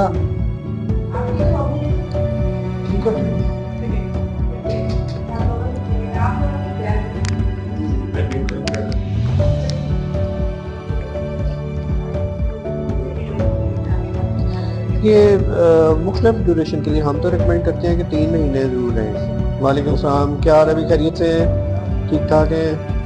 वालेकुम सलाम। कितना अर्सा हो गया आपको? 1 मंथ। आपको वो हम सारा यहाँ पे काम वॉलंटियर है, ज़बरदस्ती कोई नहीं है। नमाज का टाइम होता है, नमाज होती है टाइम पे, वो कोई एक इमाम होता है, हो गया हुआ है। तो हमने भी कॉन्फिडेंशियली रख के इसको ठीक जो पकाते हैं, जो काम करते हैं वो वही खाना खाते हैं जो यही खाते हैं, तो फिर ठीक रहेगा। एक इनडायरेक्ट मेथड है। सर उसको ठीक करना है, यहाँ से सर्व कर लेते हैं, यहाँ इनको बिठा के, और अगर ज्यादा लोगों ने 2 शिफ्टों में कर लिया, और यहाँ पे इनको सर्व कर देते हैं। Challenges keep coming on life, but you never be afraid of them. Allah helps you in many ways, and sometimes your circumstances become such that many people come together to support you. The Almighty's help is always with you, and even those who were against you may end up assisting you in unexpected ways.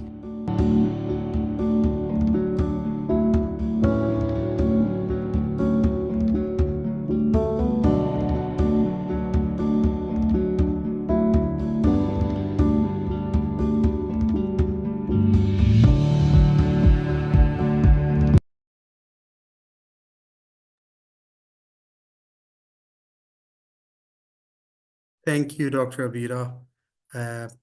This was really heart-touching. I mean, these are the real heroes. Special thanks to Dr. Tahir Ashraf for doing such a wonderful thing for humanity and bringing smiles to people really in need, you know. I think this is a great job. This is really bringing happiness to people in pain and finding a second chance in life. Okay, so don't quack like a duck, soar like an eagle. Ken Blanchard said this.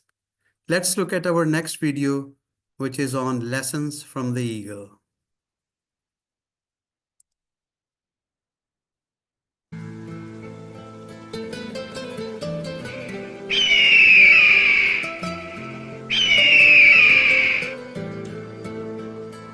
Don't be a parrot in life. A parrot talks way too much, but can't fly high. But an eagle is silent and has the willpower to touch the sky. Here's the 7 mentalities that we can learn from an eagle. Number 1, eagles fly alone at high altitude. Eagles don't fly with sparrows, ravens, and other small birds, meaning stay away from narrow-minded people, those that bring you down. Eagles fly with eagles. There's a saying that goes like this: people you hang around will eventually determine the person you become. Keep good company. Number 2, eagles have vision. They have the ability to focus on something as far as 5 kilometers away. No matter what the obstacles, the eagle will not move his focus from the prey until he grabs it. Meaning, have a vision and remain focused in your life. No matter what the obstacles and challenges you may face, don't give up and you will succeed.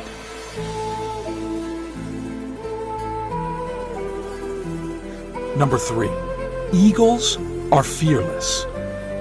An eagle will never surrender to the size or strength of its prey. It will always give a fight to win its prey or regain its territory, meaning no matter what the size or big your problems are, don't give up. Instead, face it. Successful people are fearless. They face problems head on. Number 4, eagles are tenacious. Eagles love storm. When clouds gather, the eagles get excited. The eagles use the storm wind to lift themselves higher. Once it finds the wind of the storm, the eagles use the raging storm to lift itself above the clouds. This gives the eagle the opportunity to glide and rest its wings. In the meantime, all the other birds hide in the branches and leaves of the tree, meaning achievers are not afraid of challenges. Rather, they relish in them and use them for profitability.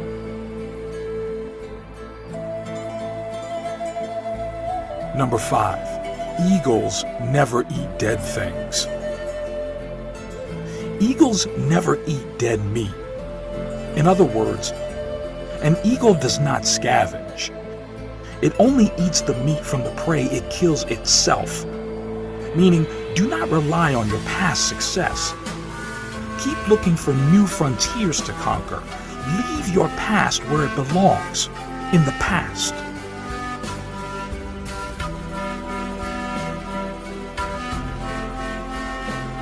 Number 6, eagles prepare for training. They remove the feather and the soft grass in the nest so that the young ones get uncomfortable in preparation for flying. and eventually they fly when it becomes too unbearable to stay in the nest. Meaning, leave your comfort zone. There is no growth there. Last but not least, number 7, eagles possess vitality. When the eagle grows old, his feathers become weak and cannot take him as fast and as high as it should.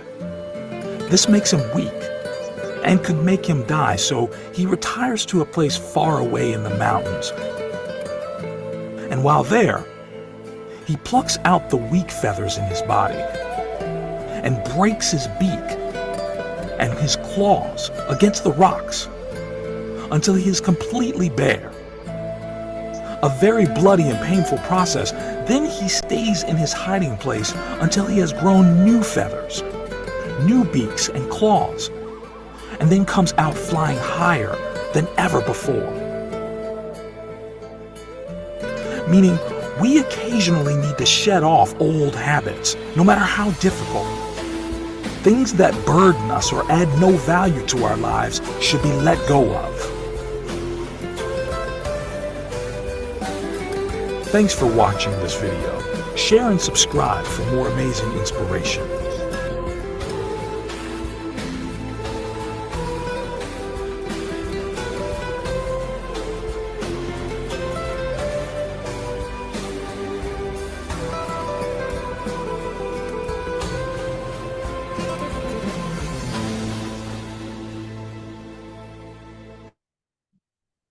Really an amazing video and a lot of lesson. Willpower is extremely important. Shedding the old stuff, the way the eagle does it, taking the wings off and breaking the beak and starting fresh. I mean, there are a lot of things to learn, vision and stay focused in life. This is extremely important. Okay, so our next speaker is Dr. 𝗪𝗠 𝗪𝗍. He is MBBS, MPH, accumulated experience of 35 years, 16 years in international services, WHO, 13 years in non-profit sector, 4 years in public sector, 2 years in private sector, 2 roads diverged, and that made all the differences. He was a special assistant to Prime Minister, set up and led internationally appreciated national response to global pandemic of COVID-19, led development of national package of essential health services for universal health coverage, extended health insurance to transgender and disabled people of Pakistan, currently Professor of Health System and Population Health, 𝗓𝗏 𝗪𝗏 University, Islamabad, setting up a first of its kind school of universal health coverage with a mission to align public health education with national needs and UHC. He has article on health news stories at Dawn, translated a classic work, 7 Habits of Highly Effective People by Stephen Covey in Urdu. Let's welcome Dr. 𝗪𝗠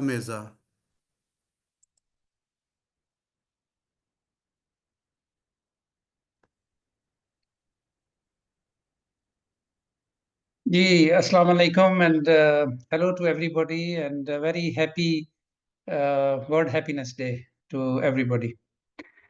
Am I audible, Dr.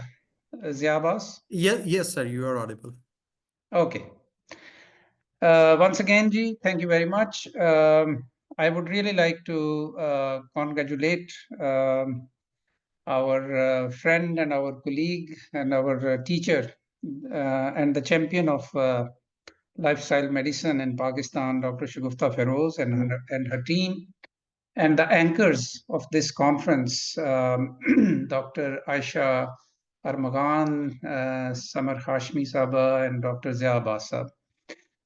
Thank you very much. I think it is one of the unique opportunities that you have created for Pakistanis as well as our friends from other countries And it's really great.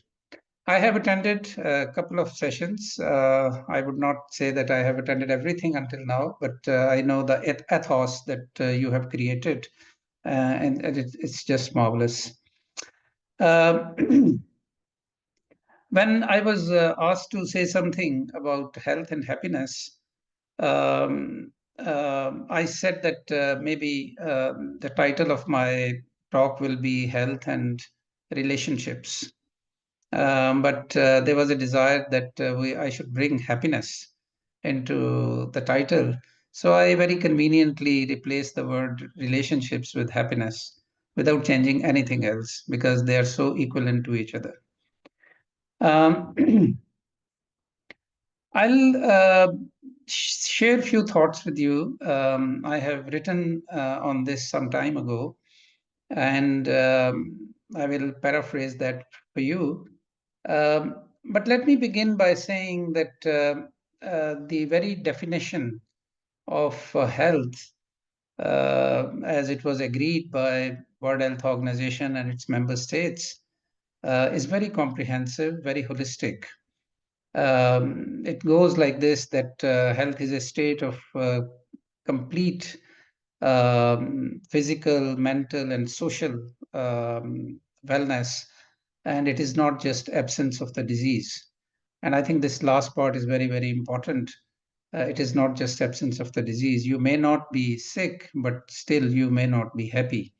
And there is so much which goes into creating human happiness. And we have been listening to various perspectives and aspects about it until now. I would say that health and mental health and mental health, physical health and mental health are preconditions for our happiness. That prelude takes me very conveniently to two case studies that I would like to share with you. I don't have any slides. You have seen, I think, enough of them. I want to have a heart-to-heart with you through this talk. So, but before talking about those case studies, let me also in prelude say that we often hear about personal stories and clinical personal observations, and we develop case studies. Case studies are very important because they, although they fall in the realm of qualitative research, yet they are so instructive and they are so inspiring. What I'm going to present to you is not an individual case study, but these are epidemiological studies, which will show us that how health and happiness are interwoven, how they affect each other at a population level. And this also reminds me that the World Happiness Report, which has been released, I think 2 days ago, which also provides ranking of the countries on happiness ladder. Although Pakistan is, I think, among 147 countries, we are at 109th rank. But a good, the positive side of looking at it is that we have the best ranking in South Asia. So which is quite interesting, because our GDP and our social conditions and our poverty data and our political instability and so on and so forth are not that great, as we all know. And yet, on happiness scale, we are above India, we are above Bangladesh, we are above Sri Lanka, surprisingly, and we are above, of course, Afghanistan and other neighbors. So, which are actually why I mentioned this also is that usually we think that incomes are one very important determinant of happiness. Actually, this World Happiness Report shows that it's not the only criteria. People can still be happy in poverty. or in growing economies. So two epidemiological studies that I want to share with you, one of which you might have, many of you, because you are in this field, many of you must have actually heard that TED talk by 𝗏𝗏𝗏𝗏, who is a medical doctor, who's a psychiatrist, who's a psychoanalyst, and who is a Zen priest at the same time, all in one, at Harvard Medical School. But yet I will still repeat some of the key learnings from this very, very important study which has taken place over the last 8 decades. So as a professor of psychiatry at Harvard Medical School, 𝗏𝗏𝗏𝗏 directs the Harvard study of adult development, which is the longest scientific study of human happiness ever conducted. In 2015, he gave a TED talk on this topic, which became very popular. And in 2015, until that time, there have been 45 million views of this TED talk. Any one of you who have not seen it, it's a must. It is essential seeing. The gist of the study goes like this. For 83 years, since 1938, several generations of researchers have tracked the lives of 724 men in the United States of America. Robert himself is the third generation director of the study. When he spoke in 2015, about 60 of the 724 men were still alive and participating in this study. These individuals were followed from their teen years all the way into old age to see what really keeps people happy and healthy. Such studies are extremely difficult, as you would imagine, and hugely expensive. Most longitudinal studies fall apart in the first decade or so for various reasons. Persistence and luck have helped this study to survive. The cohort of 724 men had 2 subgroups. The first consisted of young students from Harvard University, mostly from affluent and rich families, and the second group of boys from Boston's poorest neighborhoods, chosen specifically for the study because they were from troubled and disadvantaged families in the Boston of the 1930s of the United States. Year after year, researchers tracked all those individuals thoroughly by asking them about their work, their life conditions, and their health. They took their blood samples, scanned their brains, and videotaped their interactions with their children and wives. So, what are the learnings from this longest ever scientific study spanning more than 8 decades that have culminated in tens of thousands of pages of information and data? The essence is that neither it is wealth, nor fame, nor working harder and harder for greater success in life, but surprise, surprise, it is good relationships that keep us happier and healthier. There are 3 big lessons that can be drawn from this research. 1, people who are more socially connected to family, friends, and community are happier. They are physically healthier, and they live longer than people who are less well connected. Those who are more isolated or are less happy, their health declines earlier in midlife, and their brain functions decline sooner, and their lives are shorter. The second lesson is that the people who were the most satisfied in their relationships at the age of 50 were the healthiest also at the age of 80. And third lesson is that the good relationships don't just protect our bodies, they also protect our brains and our memories. The second study that I want to share with you is also very, very interesting. This is written by Malcolm Gladwell. He is a New York Times author, and an author of a globally bestseller, Tipping Point. He's more known for that book, but he has written a couple of other books, one of which is called Outliers. And in the introduction of the Outliers, he has narrated a very, very interesting story, which I am going to share with you. For centuries, the illiterate, the story goes like this, that there was a village, a small community, 𝗂𝗏𝗏𝗏𝗏, a small town around 100 miles southeast of Rome in Italy. For centuries, the illiterate, hardworking, poor people of this town toiled in the marble quarries in the surrounding hills, that is, mining of the marble from the mountains. It's a very hard work.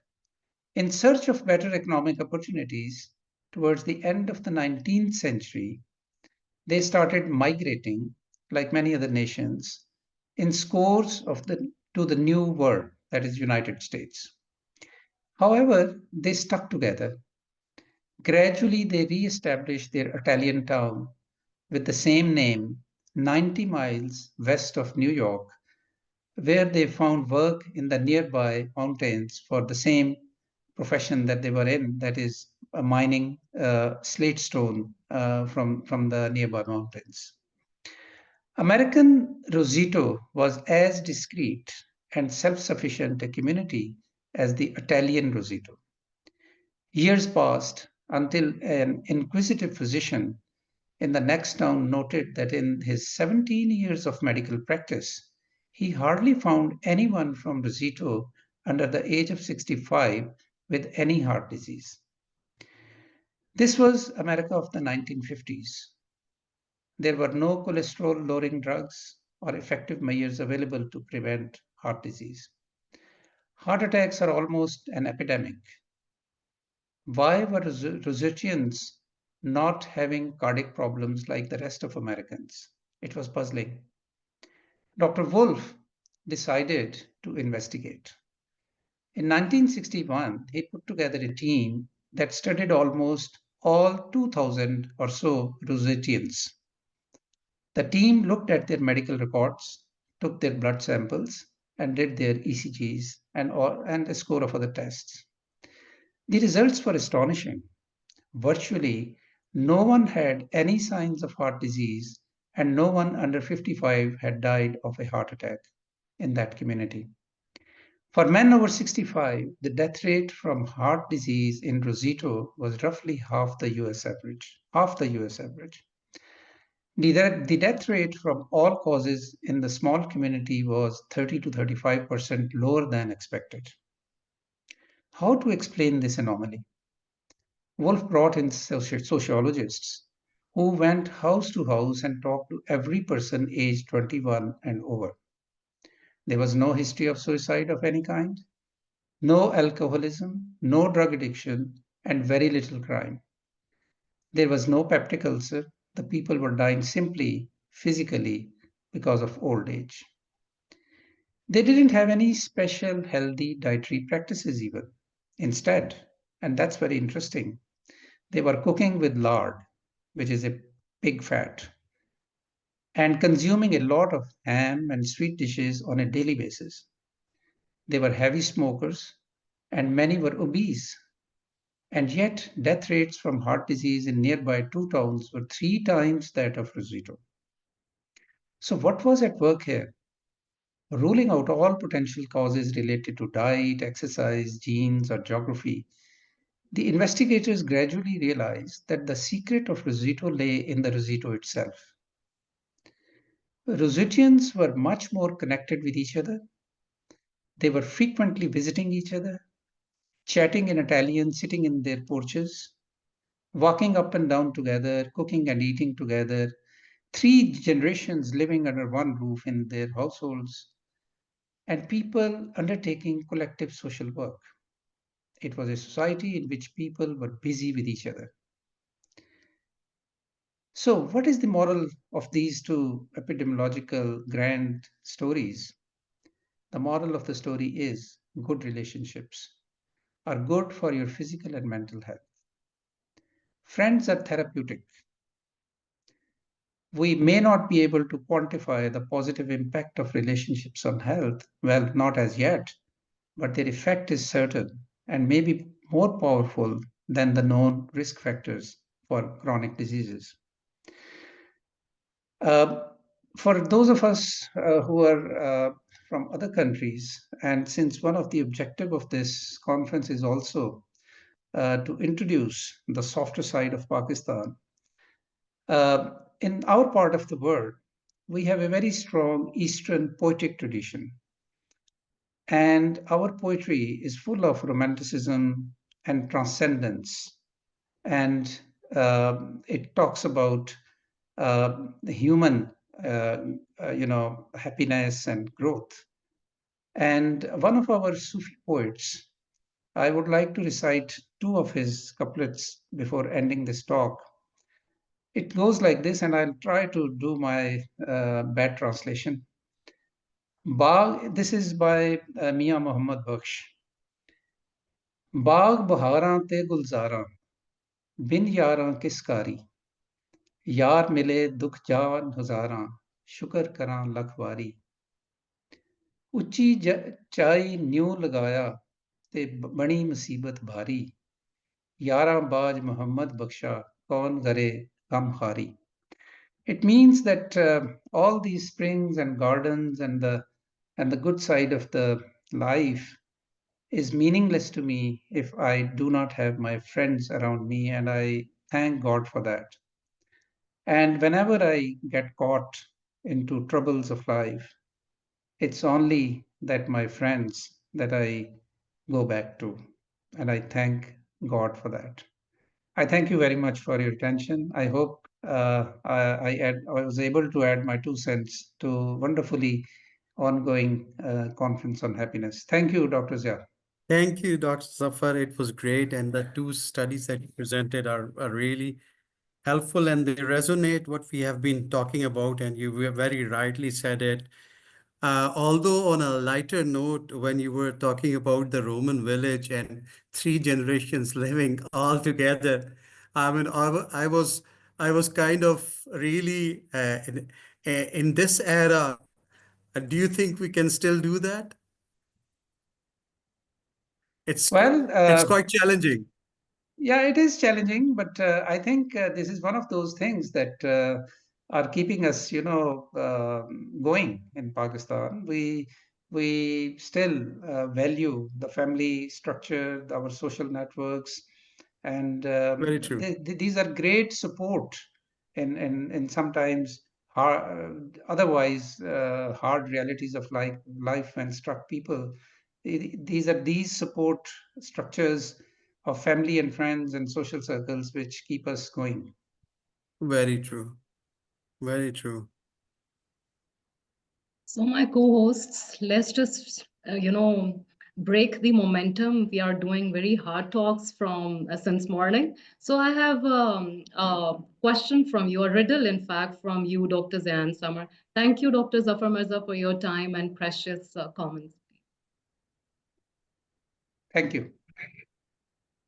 So, Dr. Zayan Samar, can you guys tell us why the maths book looks so sad? Can you Why repeat? Why the maths book looks so sad? Maths meaning M-A-T-H? Yes, maths, the mathematics. Why the book looks so sad? It's too dry, it's too complicated. I was never good at maths. It's a riddle. I never liked maths as well. So Me too. please That's why we are enlighten doctors. us. That's why we are doctors. An escape from maths. But it's put in every entry test and examination. I'm surprised at what doctors have to do with the maths now. Anesthesiologists should study that because they have to calculate the doses. The maths book is so sad because it has so many problems to solve. That's why. Of course, one should have guessed that. Okay, now tell me one more thing. Name the nation we all hate. Well, that should be kept private. It can't be on screen right now. No, there is one nation that can be, ridiculed right here and then. And What's what is that? that? Well, she's going to tell us, but we have to guess, Dr. Zia. Brainstorm. Go ahead. Someone from the attendees have answered it. Examination. Oh, wonderful, wonderful. Great Okay. riddles, Aisha. Riddles, yeah. Over to Dr. Zia, please. Okay, let me quickly remind you of why we are having this happiness summit. Basically, we want to promote evidence-based strategy from happiness since science and lifestyle medicine. We want to provide tools for personal and community well-being, global connection, uniting experts and individuals of every age and field, address mental, emotional, social, and purposeful well-being, equip people to create positive life transformation, to empower individuals and organizations of Pakistan to cultivate culture of well-being and happiness, to contribute to global betterment and promote a more favorable perception of Pakistan internationally.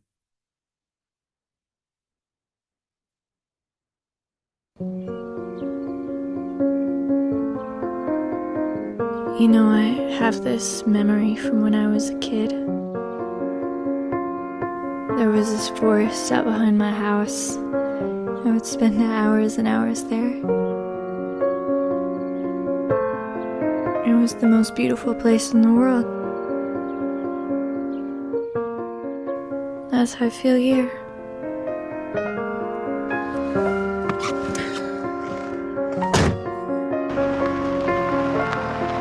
Gosh, right now we are driving through these tiny little roads going higher and higher up into the mountains, and there is such beautiful lush farmyards out here and orchards, so many trees and bordered in mountains. This is so beautiful.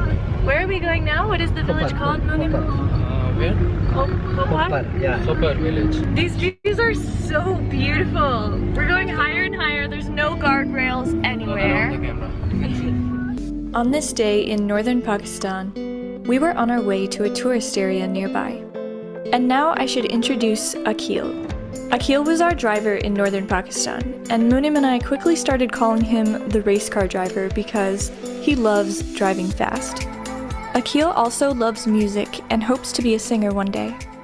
As we were en route, 𝗂𝗍𝗄 asked if we would want to visit his hometown instead, a tiny village high in the mountains. Of course we did.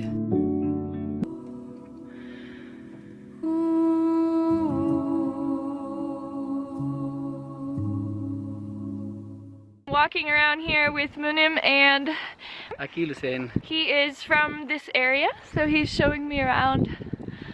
Were you born here or close by? Yes. You were born here? Yeah. Oh. But now we are living in Gilgit. So this is one of the small pens where they keep their animals. It's built of stone. It is actually so lovely. And there are, I think, the cutest calves that I've ever seen in my life here. Hi.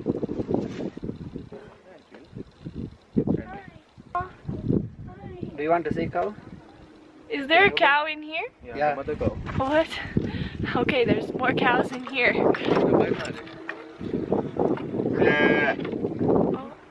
Oh. Hi.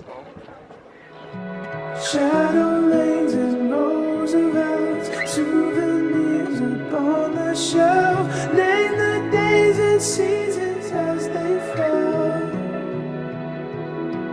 Quiet on the waterline reminds me of a simpler time. Beauty in the letting go, skipping stones and marigolds, talking for a memory. Remind me of what used to be. Beauty, marigolds. These blossoming trees, they're apricot trees actually, are just everywhere. Oh my gosh, this is beautiful. Look at that. I have just heard the most interesting fact about here. So the people's areas don't have any boundaries or fences. It's just open to anyone. So actually, in all of history, this area has never had a thief come here. So they don't need any such thing as locks or fences breaking off their lands. And that is just, I mean, what kind of world am I in right now? Look at this enchanting scenery behind me. They're drying their clothes up here with this amazing view of the village. This is where they are storing wood for the winter. We just saw some women that were collecting the wood. It's a grove of magic. I'm so happy. This place is, I don't know, it reminds me of maybe what you'd expect to see in super scenic Japan when all of the cherry blossoms, the sakura blossoms are happening, or Switzerland, or Lord of the Rings. Oh my gosh, like where even am I right now? This is like a place that you think doesn't exist. I'm at a local house right now. They have invited me inside, and this is their kitchen. Actually, they originally had an older house, but it was damaged in a flood, so they have now recently moved here. Are you guys okay to be on the camera? Okay. You want to say hi? Want to say hi? Hi. Hi. Hi. Good to meet you. Hi. Hi. You all live in such a beautiful place.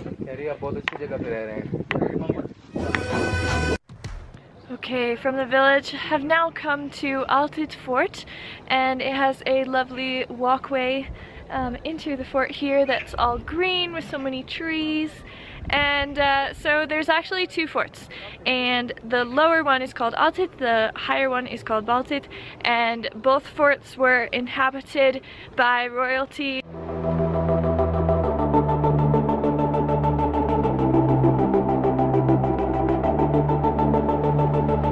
This fort is so cool inside. So this was built 1100 years ago. It is the oldest monument of the Gilgit area, and right now I'm standing in what used to be a guard tower. So the Silk Road and the river is right in front of me out of these windows here, and this fort was used to guard against anyone that was going along the Silk Road because so many people were passing back and forth at this time, so there needed to be a fort here. And this is also where the kings lived. There's a fort above it that is 800 years old.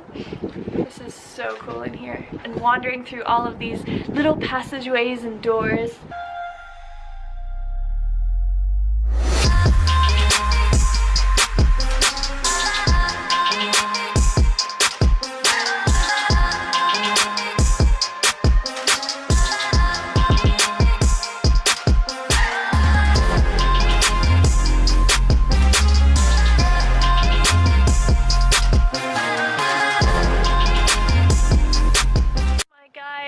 What a cool place. I'm so glad that I came here. You know, when you travel, sometimes you think, oh, I've seen so many forts, I've seen so many, whatever, temples, cathedrals, so you think maybe I should skip it, but places like this, I'm just really glad that I didn't. Honey, how could I forget? In the distance. Welcome back, audience. A happy International Day of Happiness to you all. So now we have coming up is an interview recorded by our Dr. 𝗤𝗏 with the Finnish president, the president of Finnish Society of Lifestyle Medicine. And let me tell you a bit about Finland. When I was, so Finland is somewhere on the northern side, but let me tell you exactly where it is, because when you will hear with the geographical location, you will realize the worth of its people and the challenges they face. So Finland is located in Northern Europe, someplace in the Nordic region, somewhere between Sweden and Russia. And when we see its position on the map, Finland is one of the world's most northern and geographically remote areas Yes, it's one of the most remote areas, very cold, and is subject to very severe and very harsh environment and climate.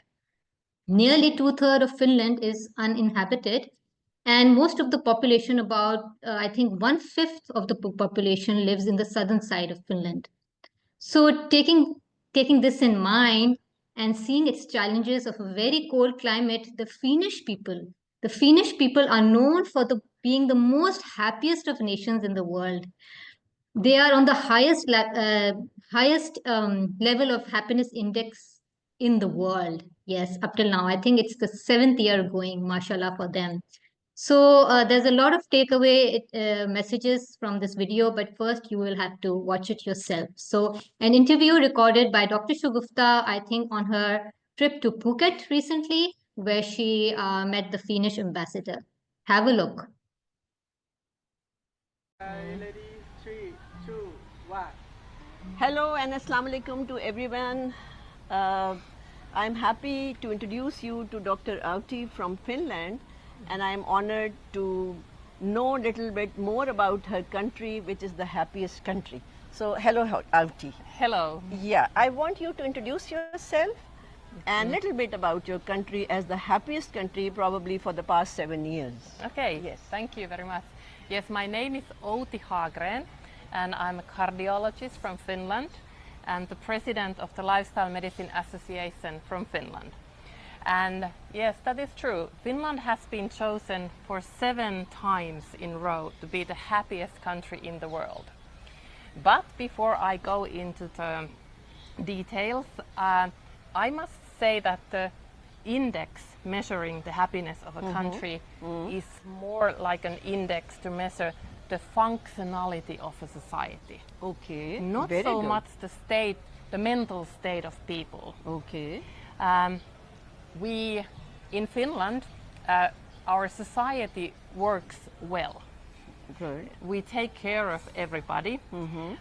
We don't have very poor people. Everybody has food in Finland. Everybody has clothes. Everybody has home. So Okay. we take care of people. Right. And our social security system takes care of everybody, so that if you don't have a job, you still get paid from the government. Okay, good. So nobody has to live on the street. Okay. So of course that increases happiness and functionality So of that society. means, 𝗂𝗪, that you are at the highest level of happiness index. That is why you are number 1. So Yes. this makes sense, right? Yes. So my question is, what are the special traits which you think are a challenge in your society? Yes, well, we have challenges too.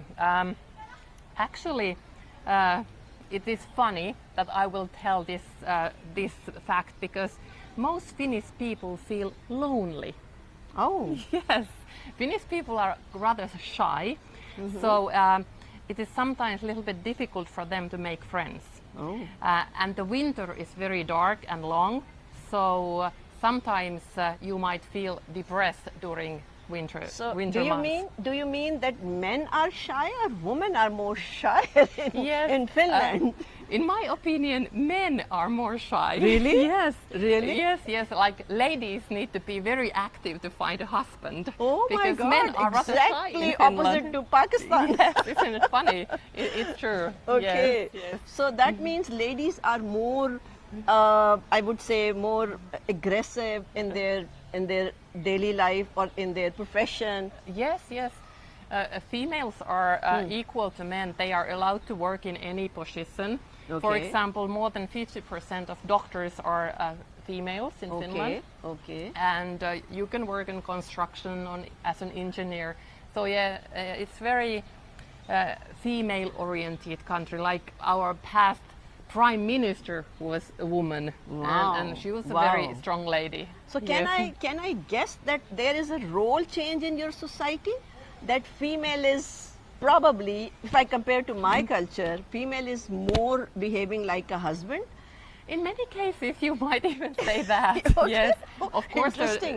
Of course, there are different situations in families, but yes, women are very strong in our society, and they usually make the most decisions in families too. Right.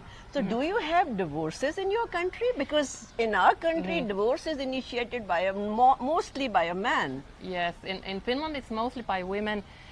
Divorce rate is high in all Western countries. I don't remember the percentage, but unfortunately it is very high in Finland too. Right. Yes. And what about longevity? You are happy people, so what is your average age?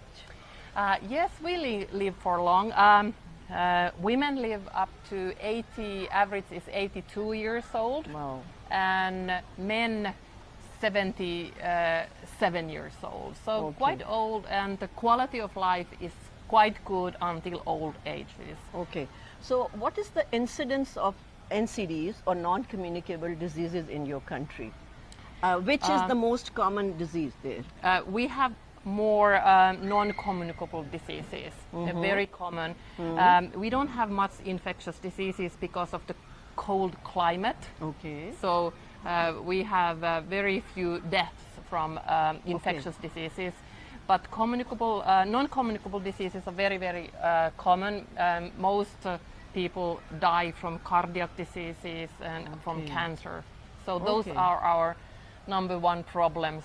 So lifestyle medicine is very important in Finland. Relevant to Finland. Very too. relevant, yes. Okay. What about the family setup of your society? Do you believe in grandparents, parents, children? Do you live together? We don't live together. Okay. Since women work also, most families send their children to daycare centers, so they're not with the parents during the day, and then old people are sent to old people's care centers. So families unfortunately don't spend enough time together. It's only on weekends and on holidays. So like in your country, you're probably more family oriented. Yes. Yeah. That's one of our problems in Finland. Okay, and what is the most popular or favorite food of Finnish people? Most popular food in Finland is potato and meat. Oh, yes. wow. So in lifestyle medicine, we train people to eat more vegetables. Yeah. Okay. Okay, and how do you relax yourself? Oh, Finnish people love many sports and outside activities. One of them is skiing.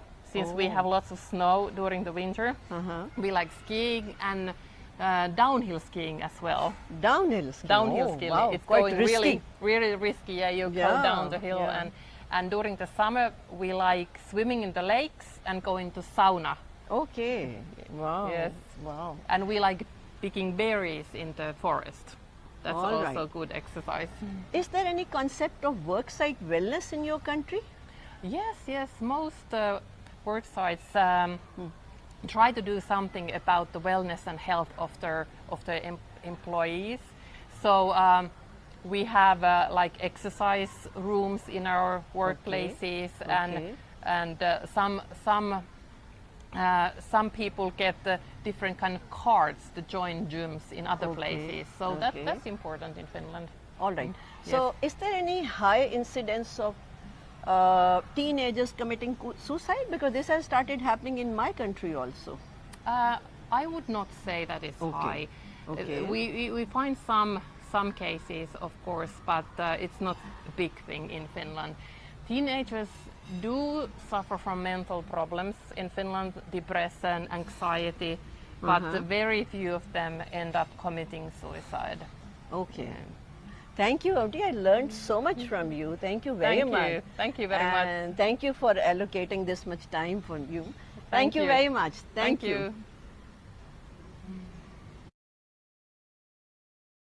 Thank you, Dr. Shugufta, for recording this wonderful message from the Finnish ambassador. Lifestyle medicine, lots of valuable lessons, life lessons to learn from the Finnish people, mashallah. So next up, we have a short video telling us what factors actually affect our mental well-being and our mental health. So have a look. 4 things that can damage your mental health. You may want to save this video for later. 1. Negative self-talk. Our minds are powerful. and the words we say to ourselves matter. Negative self-talk can create a storm of self-doubt and anxiety. Replace self-criticism with self-compassion. Treat yourself as kindly as you would a friend. Remember, you are deserving of love and positivity. 2. Comparing yourself. In the era of social media, comparing ourselves to others has become almost second nature. But remember, everyone's journey is unique. Focus on your own progress and growth. Celebrate your achievements, no matter how small, and use others' success as inspiration rather than a yardstick for your worth. 3. Unhealthy lifestyle. Our mind and body are closely connected. Poor eating habits, lack of exercise, and insufficient sleep can impact our mental health. Prioritize self-care by nourishing your body with nutritious food, engaging in regular physical activity, and ensuring you get enough rest. 4. Holding on to grudges. Holding on to grudges and harboring resentment can create a toxic environment within us. Forgiveness doesn't mean condoning the actions of others. It's about freeing yourself from the burden of negativity. Release the past to make space for positivity. Remember, your mind is like a garden. Nurture it with positivity, kindness, and self-awareness.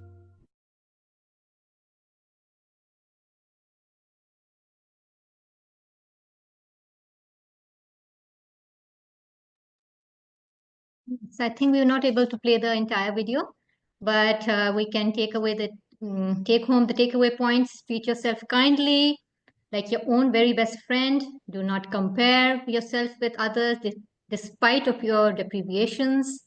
Focus on your journey. Focus on the goal at hand. Focus on the task at hand which has been given to you. And lastly, but not the least, it can all be made possible if you feed yourself well and you nourish yourself well with good food, with a well-balanced diet and a good lifestyle modification program. Thank you so much. And now we have a joint discussion on Heal the Planet for Global Happiness. And we have Dr. Zia, Dr. Aisha, and Dr. Shagufta.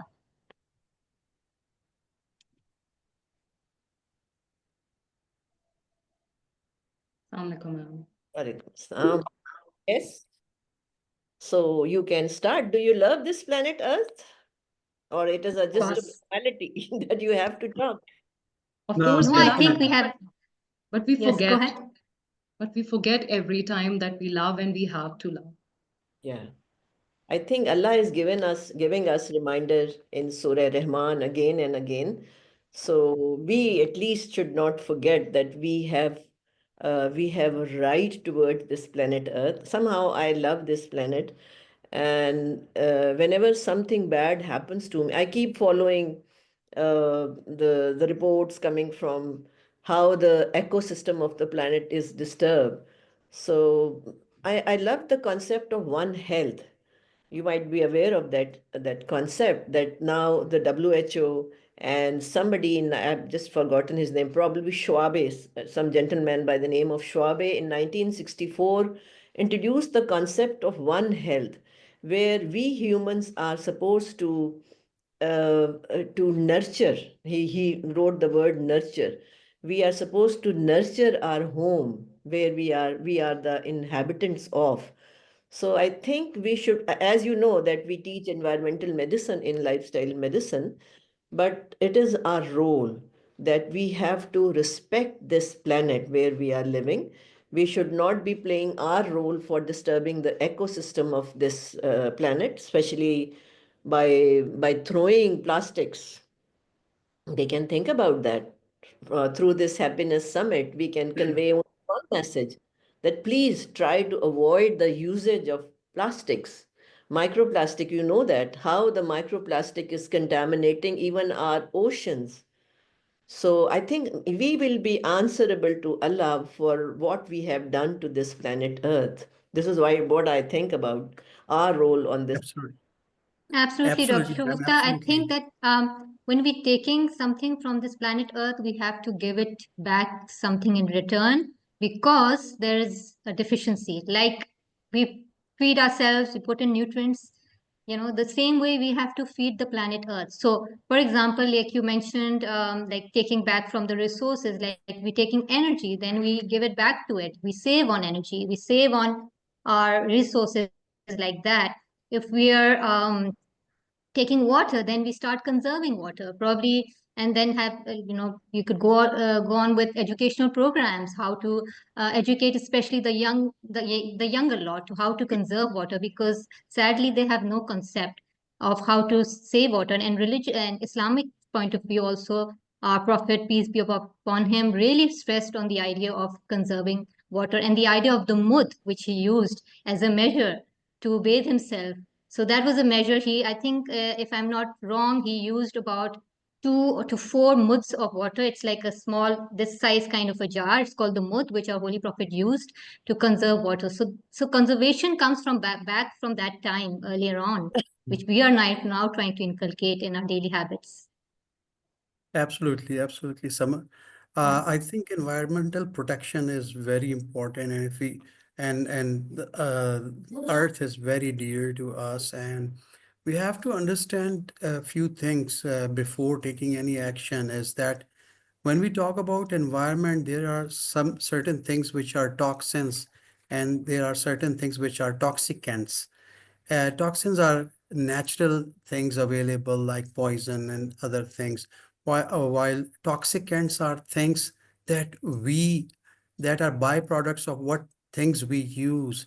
I mean, one example is like pesticide, and we use pesticide extensively in growing our food, and instead of having it organic, we use a lot of pesticide and toxicants on it that is absolutely harmful. So what my perspective is, I think and I think the bell is really ringing.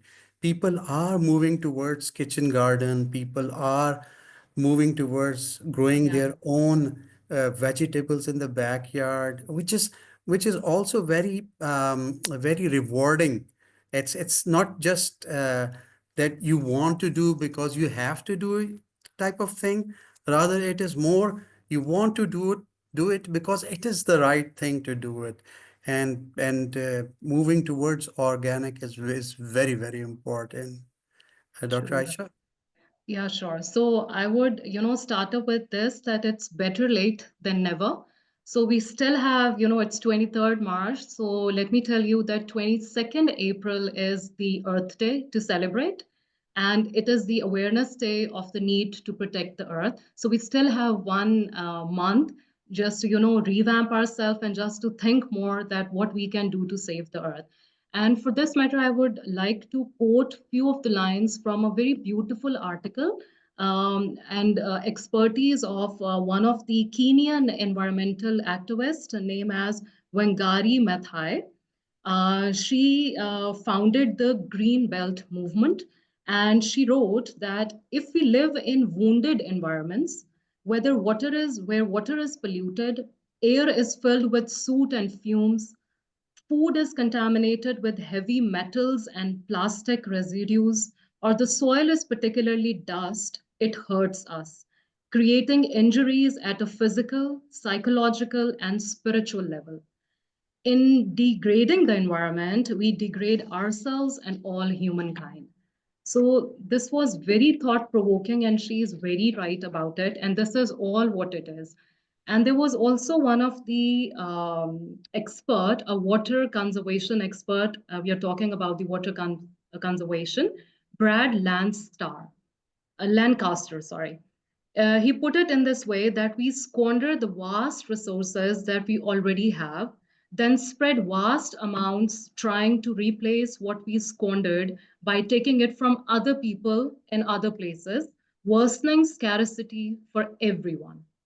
So these are very eye-opener lines for these activists who are working to save the environment for the betterment of the future and our offsprings generally. Very rightly said, Dr. Aisha. I think one of the important things that all of us need to do is develop a habit and awareness and culture, starting at the smaller level, right from our home. The usage of water, excessive usage of Waste water. management, for that matter, Waste management, absolutely, absolutely. Using natural source of light instead of burning the electrical and other components. Right, ma'am? One thing And that also limit your food waste, because I think we waste a lot of food, and we shop very extravagantly. So that's also waste of resources, and reduce our consumption basically. yes, And plant more trees for sure. Plant yes, more trees. definitely. I would like to add a recent news which is creating a buzz, that how a space ship or capsule was stranded in space. It was stuck somewhere in the space, and they were supposed to stay there for probably 9 days or 10 days, and they were stuck there for, I think, more than 6 months. And the amount of happiness, the people at space station and those who were coming back to home, they were using repeatedly the term coming back to home, coming back to home. So I think we can't understand what pain they would have gone through while staying so long out of their home. So Right. So this is truly said, Dr. Shugufta. I think when something is taken back from you, that's the only time when you recognize its worth. Yeah, true, very true, very true. Yes, And it please. was a fact shared that the people who return from the space, the Earth doesn't accept them for about 45 days because gravitational pull is lost all up there, no? So to come acclimatized with this Earth, they needs 45 days to, be bounded so that they feel the strength that there is now the gravitational. Yes, yes. Ma'am, you have often used the term while teaching us and talking about grounding. Could you just say a few words about that? Because that always inspires me when you talk about grounding. Mm. Look at the amount of love this planet is giving us all the time. Look what divine system has done for us when we walk barefooted on the ground or the floor or the grassy field. The sole of our feet, it start absorbing negative ions which are there in the earth, in the level in the ground, and those negative ions, they ascend in our body, and they are antioxidants. Look at the love of this planet, which Allah has by default put it into this, that once our body touches it, the earth starts healing us. So this is what is grounding is all about. There is so much details about this, but this is the briefly what I can say, that and what we are doing to this earth.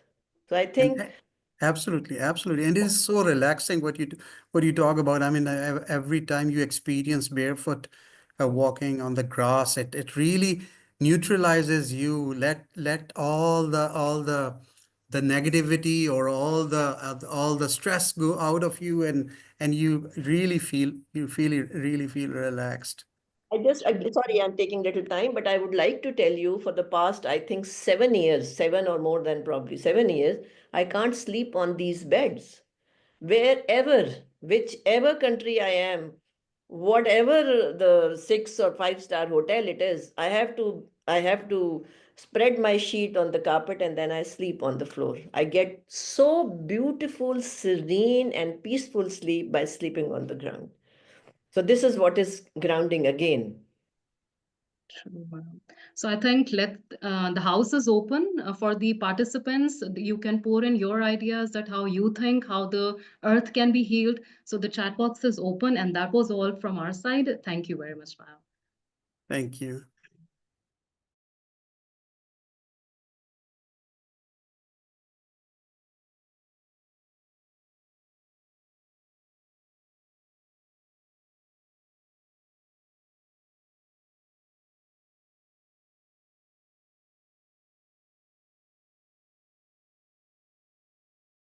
Any comments regarding healing the planet, how you can give back to the earth are welcome on the chat box, and we welcome to answer you.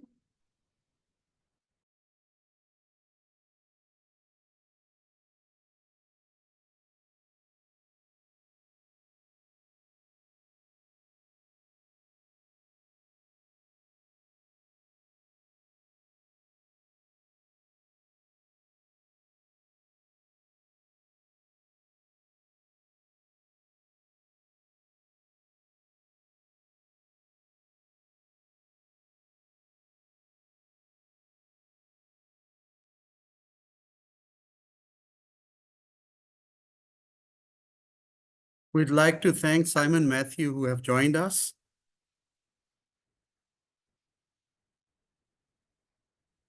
Next, Thank you, we have Dr. a filler. Abbas. Good morning, everybody. Good morning. How are you? Oh, good afternoon, actually. Good afternoon for you. Thank you very much. We really enjoyed your talk earlier today. Wonderful. Thank you. I appreciate it. Great. So how are you? Very well, thank you. Very well. Very happy. Fantastic. Our participant really enjoyed, and we had a lot of feedback in the chat box also, asking some questions, and they really enjoyed it. Wonderful. Thank you very much. Well, Great. I hope some participants have taken up the challenge of finding a kind thing to do for someone today to boost their own happiness. Absolutely. The messages were very well orchestrated and very well. Summer, you want to take over, please? Yes, sure. So, Dr. Dennis, a warm welcome to you on behalf of the Pakistan Association of Lifestyle Medicine. How has your experience been so far?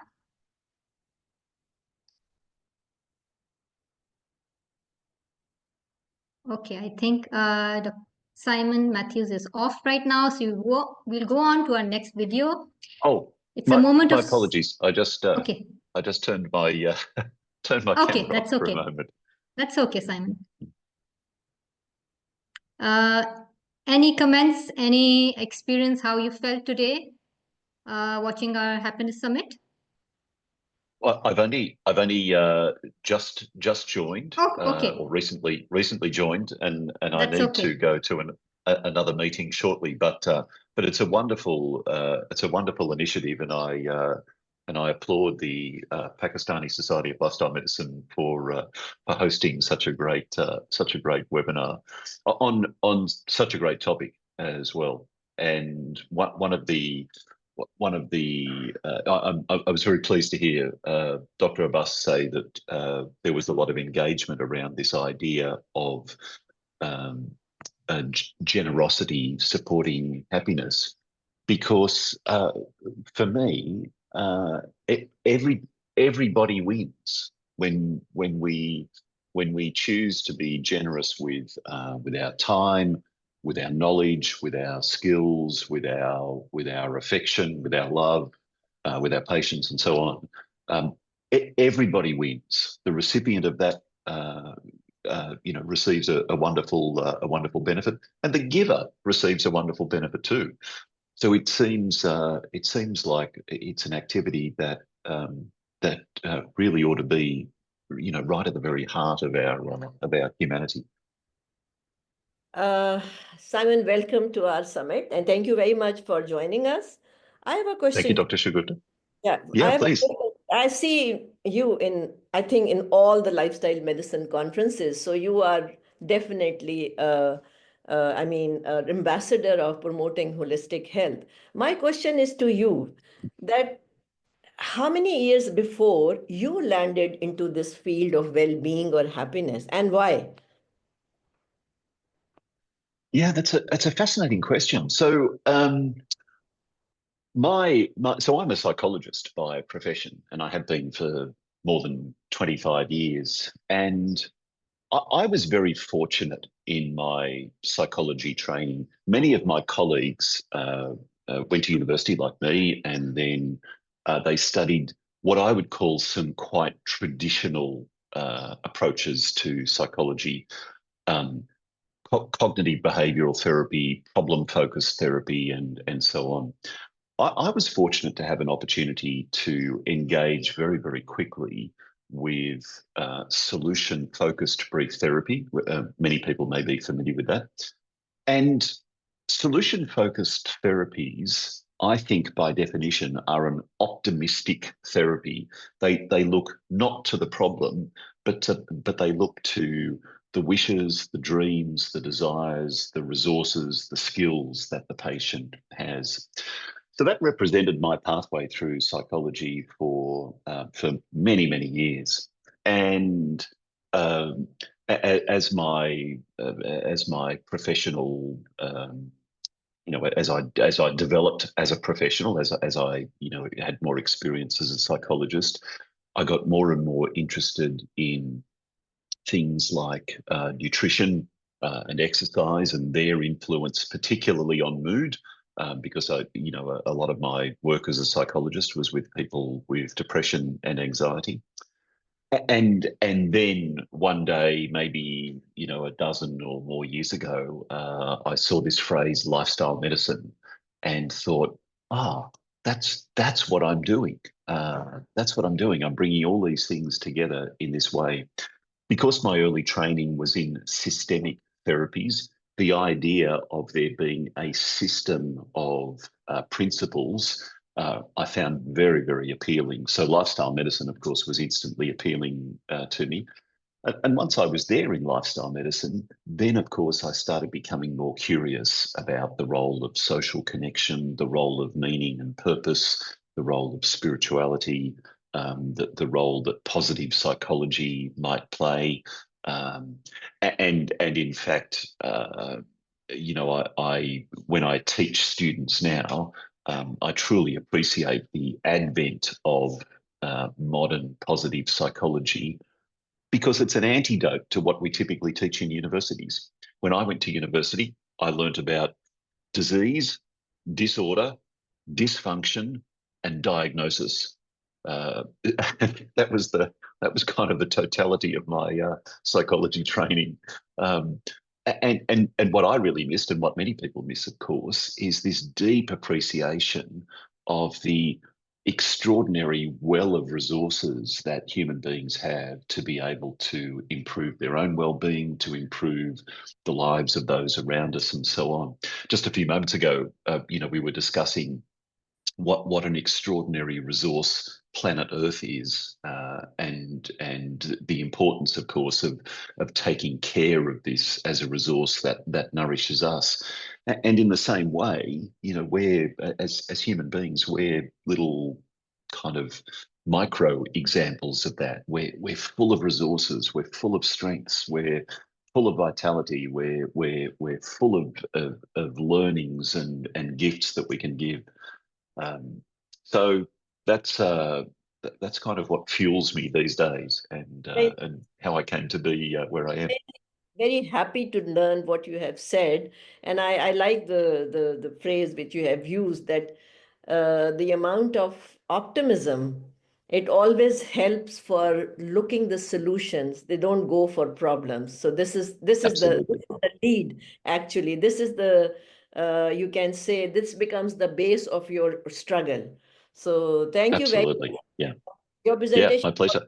Very precise. It was short, it was precise, and it was message giving. So thank you very much. Wonderful. And thank you for having me here. When I talked to Dr. Leana, she recommended you. In her list, you were at #1. So that's very kind of her. She is our mentor. So you are very dear to her also. So thank you, Dr. Yeah. Thank you. Thank you for having me. I appreciate it. Thank you very much. Next, we have how Venice was built on water. And Venice, as you all know, is one of the metropolitan cities in Italy. It's a beautiful city. If one is fond of traveling, it's a must visit. So how Venice was built on water, a short video coming up. I've always been curious about how the Venetians managed to build a city on water. In 452 AD, the Roman Empire was on the brink of collapse. To escape the chaos and the Huns, the Venetians fled by boat to the small islands near the coast. These islands were actually swampy marshlands made of soft clay, barely able to support a person's weight. Yet in this challenging environment, they accomplished a feat that stunned the world. They began by collecting large amounts of timber from the forests. The timber was driven, one by one, into the 5-meter-deep clay layer, tightly packed together. This not only compressed the clay, but also stabilized the wooden piles. After leveling the uneven piles, they laid wooden planks to distribute the pressure, followed by multiple layers of stone. This complex process formed a solid foundation. With the foundation in place, they began constructing houses. Initially, they used wood, but after experiencing several disasters, they switched to bricks. To reduce the weight of the buildings, they limited them to 3 stories and used lime and mortar instead of cement. This made the houses more flexible and able to twist slightly, with anchor rods used to stabilize the exterior walls. Once the first house was built, more followed, and thus, Venice slowly took shape. For the first 500 years, there were no bridges. Transportation was entirely by boat. As the number of buildings increased, horses began to traverse shallow waters. Floating bridges and wooden bridges were constructed, eventually leading to the stone bridges that connect the hundreds of islands we see today. Surrounded by seawater with no freshwater source, the Venetians initially transported drinking water from the mainland by boat. As the population grew, this supply became insufficient. They started excavating empty spaces, waterproofing them and filling them with sand and stones, leaving a wellhead to store rainwater. Even the drainage pipes from rooftops led underground. The 600-plus wells throughout Venice acted like funnels, collecting rainwater to sustain the population.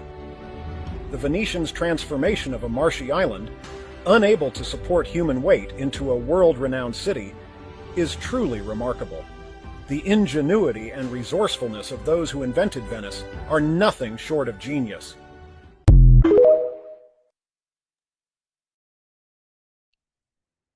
So, well, the construction of Venice on a watery lagoon is a remarkable feat of historical engineering.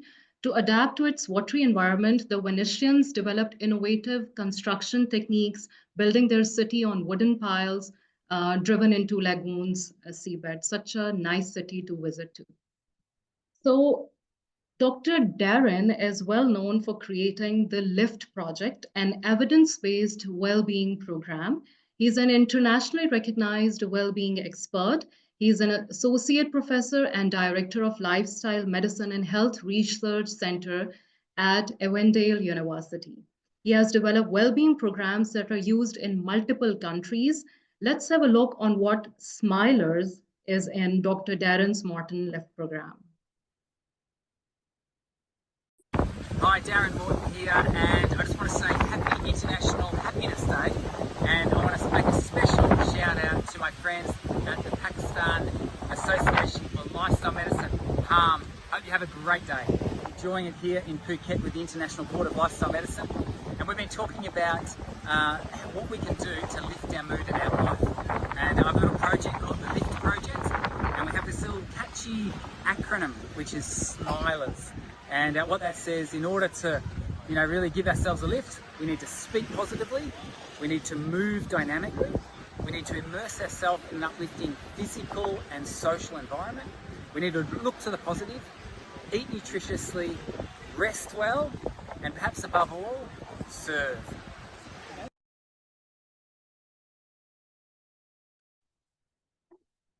So that was very brief, and that was Dr. Darren Morton LIFT program, the Smilers. So learning to sacrifice is a complex but essential part of personal growth and building meaningful relationships. It's not about constant self-denial, but rather about understanding when and how to prioritize the needs of others or to a greater goal over immediate personal desires. Here's a breakdown of what it entails and how to cultivate it. We have got a visual clip to share with our audience about learn to sacrifice.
So her face radiates happiness and contentment. So we will refresh our mind with some Sufi music now.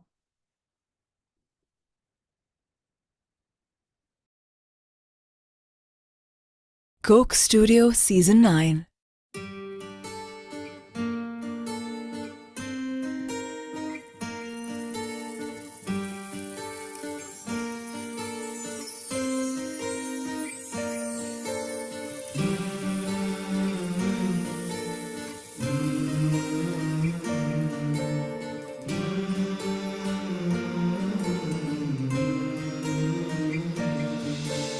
तर्ज सनाई मन मिदानम ऐ नूरे कल्बी ऐ नूरे रूहम काबा है दिल हा किबला है दिल हा इश्क हकीकी खालिक आलम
जब नहीं हो साथ कोई बस तेरा है आसरा शायद कहीं जो गहरा अंधेरा तेरी अदा से आए सवेरा तेरी ही खलकत चांद तारे तूने ही बख्शी ये रोशनी है ये सब तुम्हारा करम है आका ये सब तुम्हारा करम है आका के बात अब तक बनी हुई है ये सब तुम्हारा करम है आका के बात अब तक बनी हुई है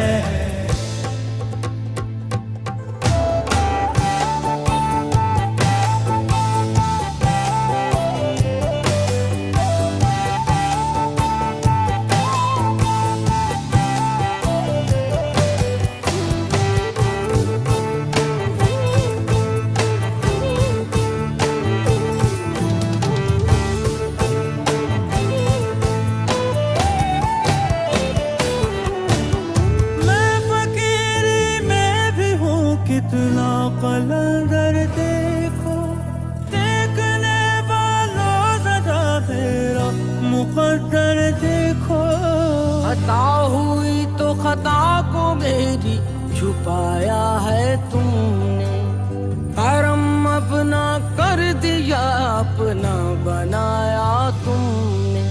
किसी का एहसान क्यों उठाए, किसी को हालात क्यों बताए, तुम ही से मांगेंगे तुम ही दोगे, तुम्हारे दर से ला लगी है।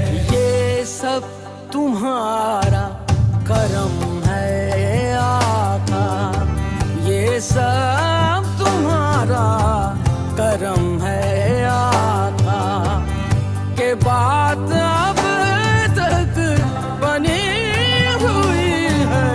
ये सब तुम्हारा करम है आका, के बात अब तक बनी हुई है।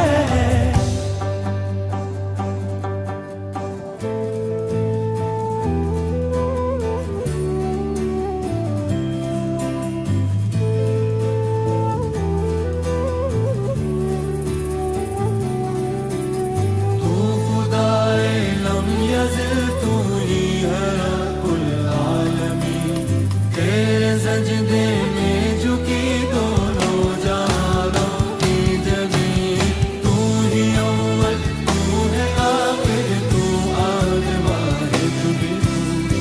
विरद तेरे नाम का हो रहा है तू खुदाए लम यज़िद, तू ही है रब्बुल तेरे सजदे में झुकी दोनों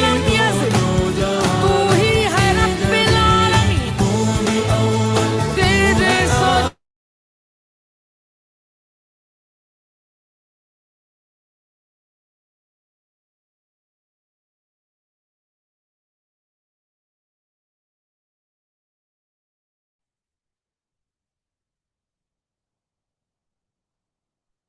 वाहिद भी सिर्फ तेरे नामों का, सिर्फ तेरे नामों का, सिर्फ तेरे नामों का हो रहा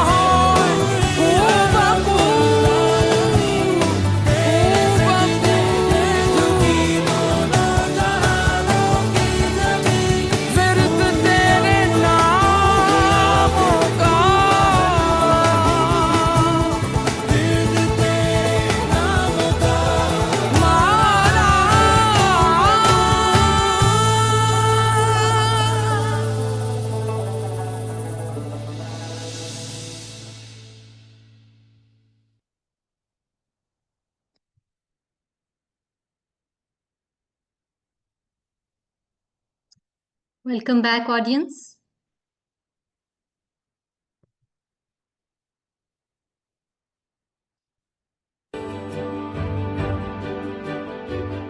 My name is Justin Bateman. I am a land artist working with pebbles. I have made over 100 portraits using over 1 million pebbles. The idea began when I started traveling. I realized I could make mosaics wherever I went, out of whatever I could find. The work has become increasingly complex since then. It begins with inspiration from a direct experience, sometimes a news article, a book, a piece of music, a memory, a quote.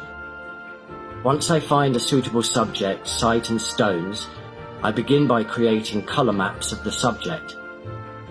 I use swatches to collect the appropriate hues. This can take from days to weeks. I've been travelling for 5 years, making artwork every day. I've made artwork by streams, lakes, up mountains, by railways. Life is riddled with stone metaphors. Rocks easily define a new path, and mosaics have told stories for centuries. With a little imagination, you can transform the simplest things into something extraordinary.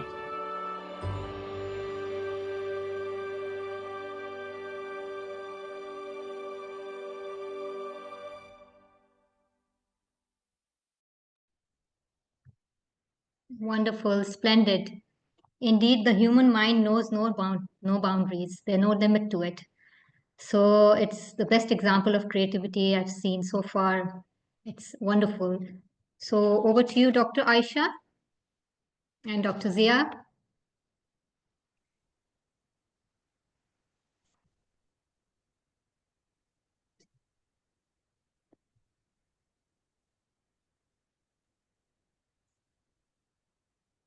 So, Dr. Thank you Zia, for how is your experience going? Amazing, What is your amazing. morale? What is your level of happiness now? I think we've been going through what I would say a roller coaster from yesterday, going up and down in different dimensions at different curves. There are places where we are talking about emotions, where we are talking about social connectedness, family, bringing different ways of bringing happiness. I mean, it is really amazing the amount of research work we have seen from different participants. That is so fascinating. And everything, even like yesterday, if you remember, 𝗪𝗏𝘁𝗲𝗍 was presentation. I was telling you guys that I never, I mean, I'm not really a music person, but when I have been through those presentations, I realize there is so much behind it, and it so much resonate the reality.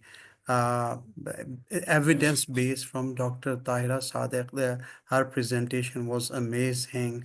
Dr. Muwaddad Rana. I mean, you name it. Each one of them with their own specialty and expertise enlightened us in such a way that there are so many things to learn from there, so many ways to be happy, so many dimensions to look at it. It is very fulfilling, very fulfilling. I must say, Alhamdulillah, Alhamdulillah.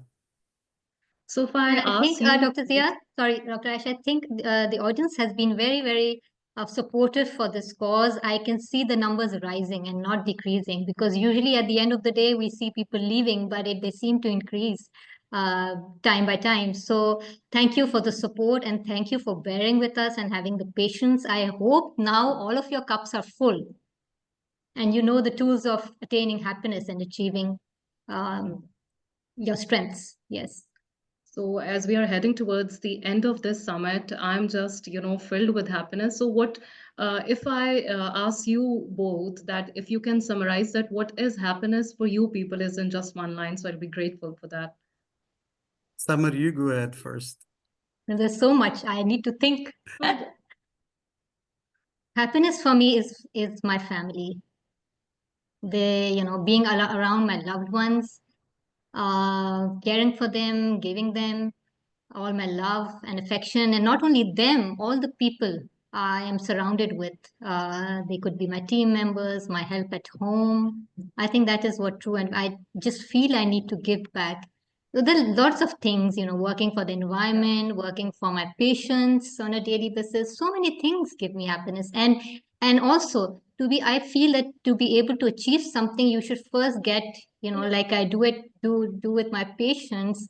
We work on an elimination plan. So get the negativities out to bring the positivities in. So that's my thought for the day. Very true. Dr. Zia, you are a happy person. Always, whenever I have met you, you're with a smiley face and you're always smiling, beautiful soul. So what is your happiness? What is Well, that, secret behind the smile? Probably your wife might be, or well, is it something else? Or you have done something, a Botox or something definitely, like that, but please tell me. definitely, wife is one of the big component and asset She is also a behind charming my lady, happiness, really. no doubt about that.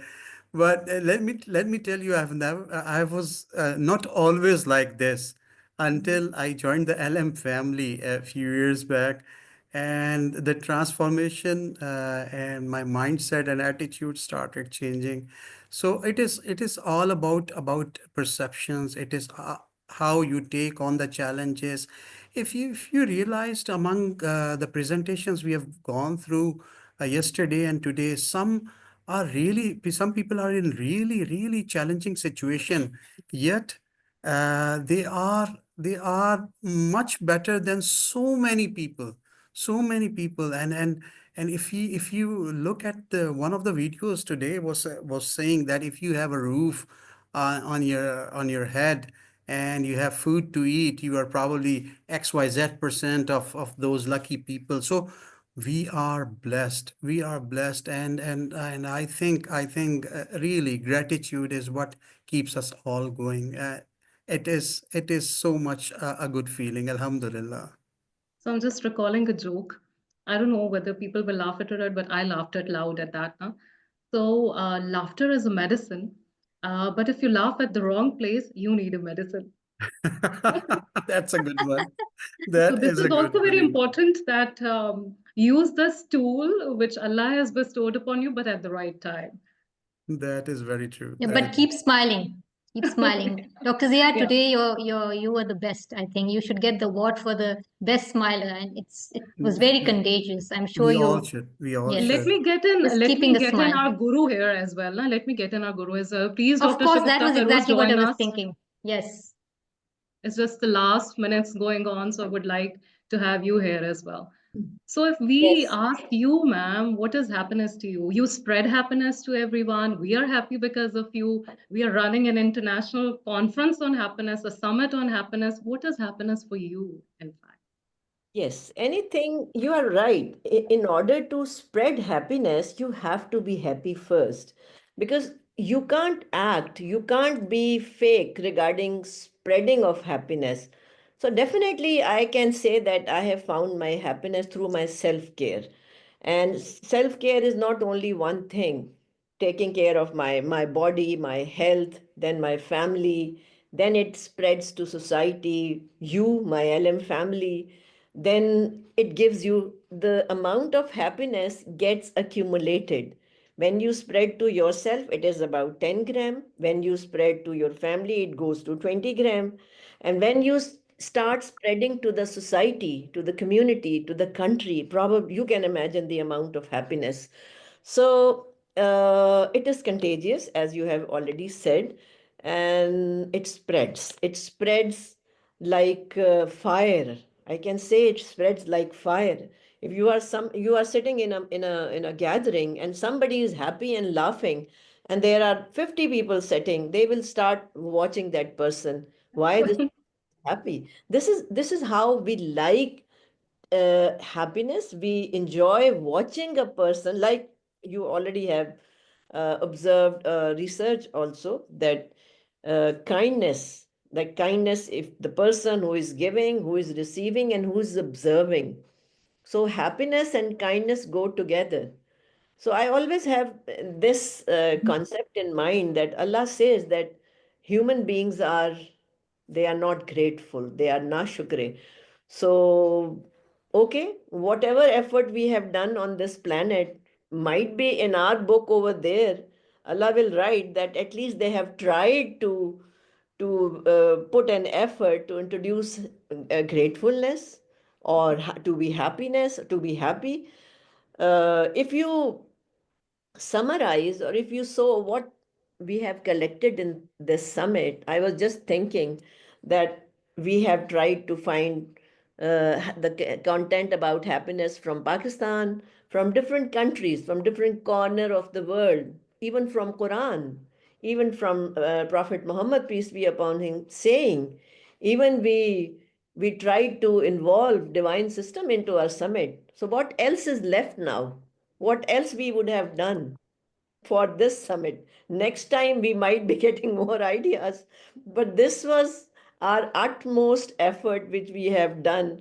And let me tell you, we organize lifestyle medicine conferences also, but it is not challenging. Organizing happiness summit is more challenging. It is more challenging. This is my experience, because now this summit is going to finish. Probably from the next week, I will start collecting these videos, small videos, and then I'll bring the titles or the topics for the next summit. True, ma'am. So you're the lady behind this. More power to you, ma'am. आपको खुश रखे अल्लाह मियाँ और हमारे sir पे भी सलामत रखे, Ameen, because you are ameen. a source of, venue generations for us as well. Ma'am, we have a very important guest waiting for us. I think I'll get him on board. We have Lieutenant General Retired Azhar Rashid, Dean FHMS with us. So sir, please welcome on board with us. अस्सलाम वालेकुम, क्या हाल है So ma'am, doctor साहब? ठीक ठाक हैं, खैरियत से? Alhamdulillah. Well, it was, I would say, Dr. Shagufta Feroz, these efforts of bringing lifestyle medicine into the forefront. I think she deserves all the credit for that, and supported by, we had Dr. Zia and Dr. Samar Hashmi here. It was lovely to hear all of you, and very motivating and inspiring, this Happiness Summit. I would conclude by saying, like, what I have listened. In between, I was away as well. There were some guests, but most of the time I was sitting at my laptop. I think what is the most important thing is the thought. It's what we think. And thought creates everything. And for that to create a thought which looks at the things positively, as it is said, Madam is more Sufi than me, and it is to accept the reality. And in the reality exists everything. It is positive as well as negative. And to apply it, I think there are two words in Quran of sabr and shukr. If we accept the reality and face it, and out of this reality, whatever situation we are going through, we are able to create a positive thought and color the canvas with those beautiful thoughts, then we will be happy. As it was said earlier that, yes, we should not criticize. Yes, things are wrong. Things will be wrong, and that's what the perfect world is. It's both consists of right and wrong. And also, if there is sorrow, there happiness and sorrow, they support each other. If there is no sorrow, there will be no happiness. And how to see the things, that is the most important lesson I have derived from your talks, that create a wonderful world of your own self. Like you should create your own matrix and color your own picture. The world will be as it is. We all go through these struggles. My mother was a doctor, may God bless her soul.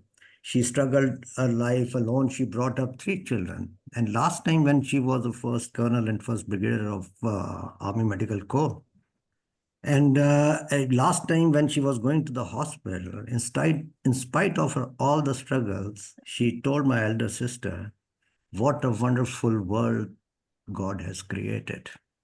So we create our own world. So you may call us call us that we are not normal. But I think to be happy, it's a great blessing. And a lot of things, they remain in it. So we have to create our own happiness. Many have said that it is internal. And apart from being internal, we have to connect within ourselves with each cell, as ma'am teaches us. I am her student as well. So doing the course, with every cell, with every organ of the body, we have to connect. And with the whole universe, we have to connect ourselves. And if we are connected to our own self and the universe, I think we are in rhythm. And rhythm is life and rhythm is beauty. Thank you very much. Thank you very much, Jansa. Very philosophical and very beautiful message, concluding message from you.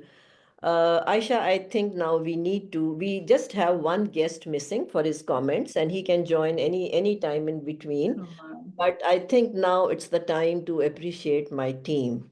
True. So I would like to invite them turn by turn, and I would like them to on their videos, put their cameras on, so that we can say thank you to them, because without their efforts and without their patience, the amount of patience they have shown to me, I am extremely grateful to them.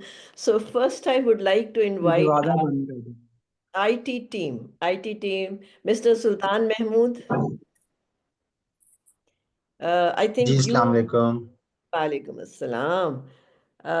And Noman. Where is Noman? Assalamu alaikum, ma'am. Okay. We are extremely grateful for the smooth running of these 2 days. I think Hassan from Lahore, IT. Hassan is here from IT Lahore campus. Ma'am, I think he left. Okay. Say my thank you, convey my thank you to Hassan from IT Department of Lahore campus. So this summit was managed from 3 different locations because the whole control was in their hands. So I am thankful, we all are thankful to you, Sultan Mahmood, Noman and Hassan from Lahore. Thank you so much, ma'am. Fazal and Hassan Javed from Lahore, Fazal from Islamabad, Hassan Javed from Lahore. They were looking after the social media. They were looking after the email communications.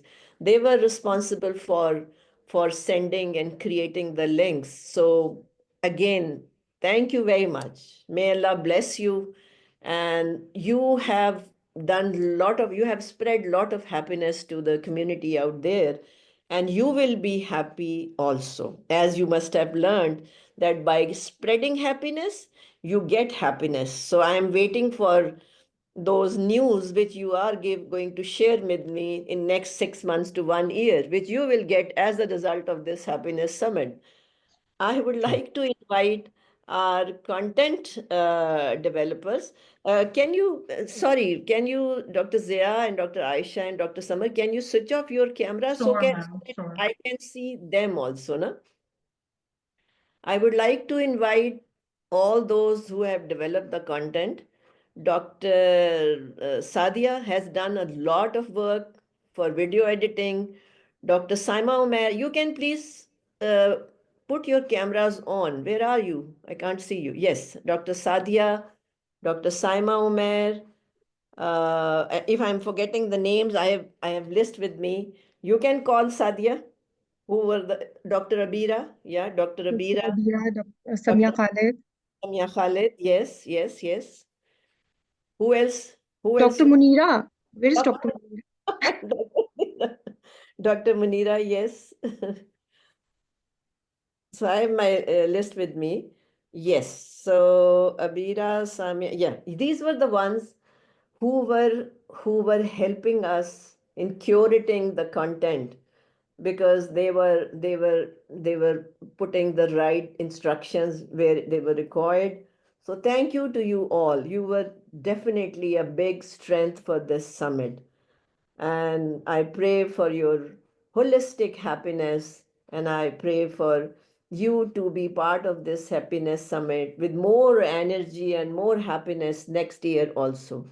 Dr. Shweta, may I say something? Yeah, please, carry on. So fantastic, incredible, wonderful. I mean, I can go on and on how beautifully this summit has been organized and how well it has been. I mean, this is the beautiful thing about this summit, because behind the scene, the happiness that we are getting and how much we are enjoying, we cannot even tell our audience right now.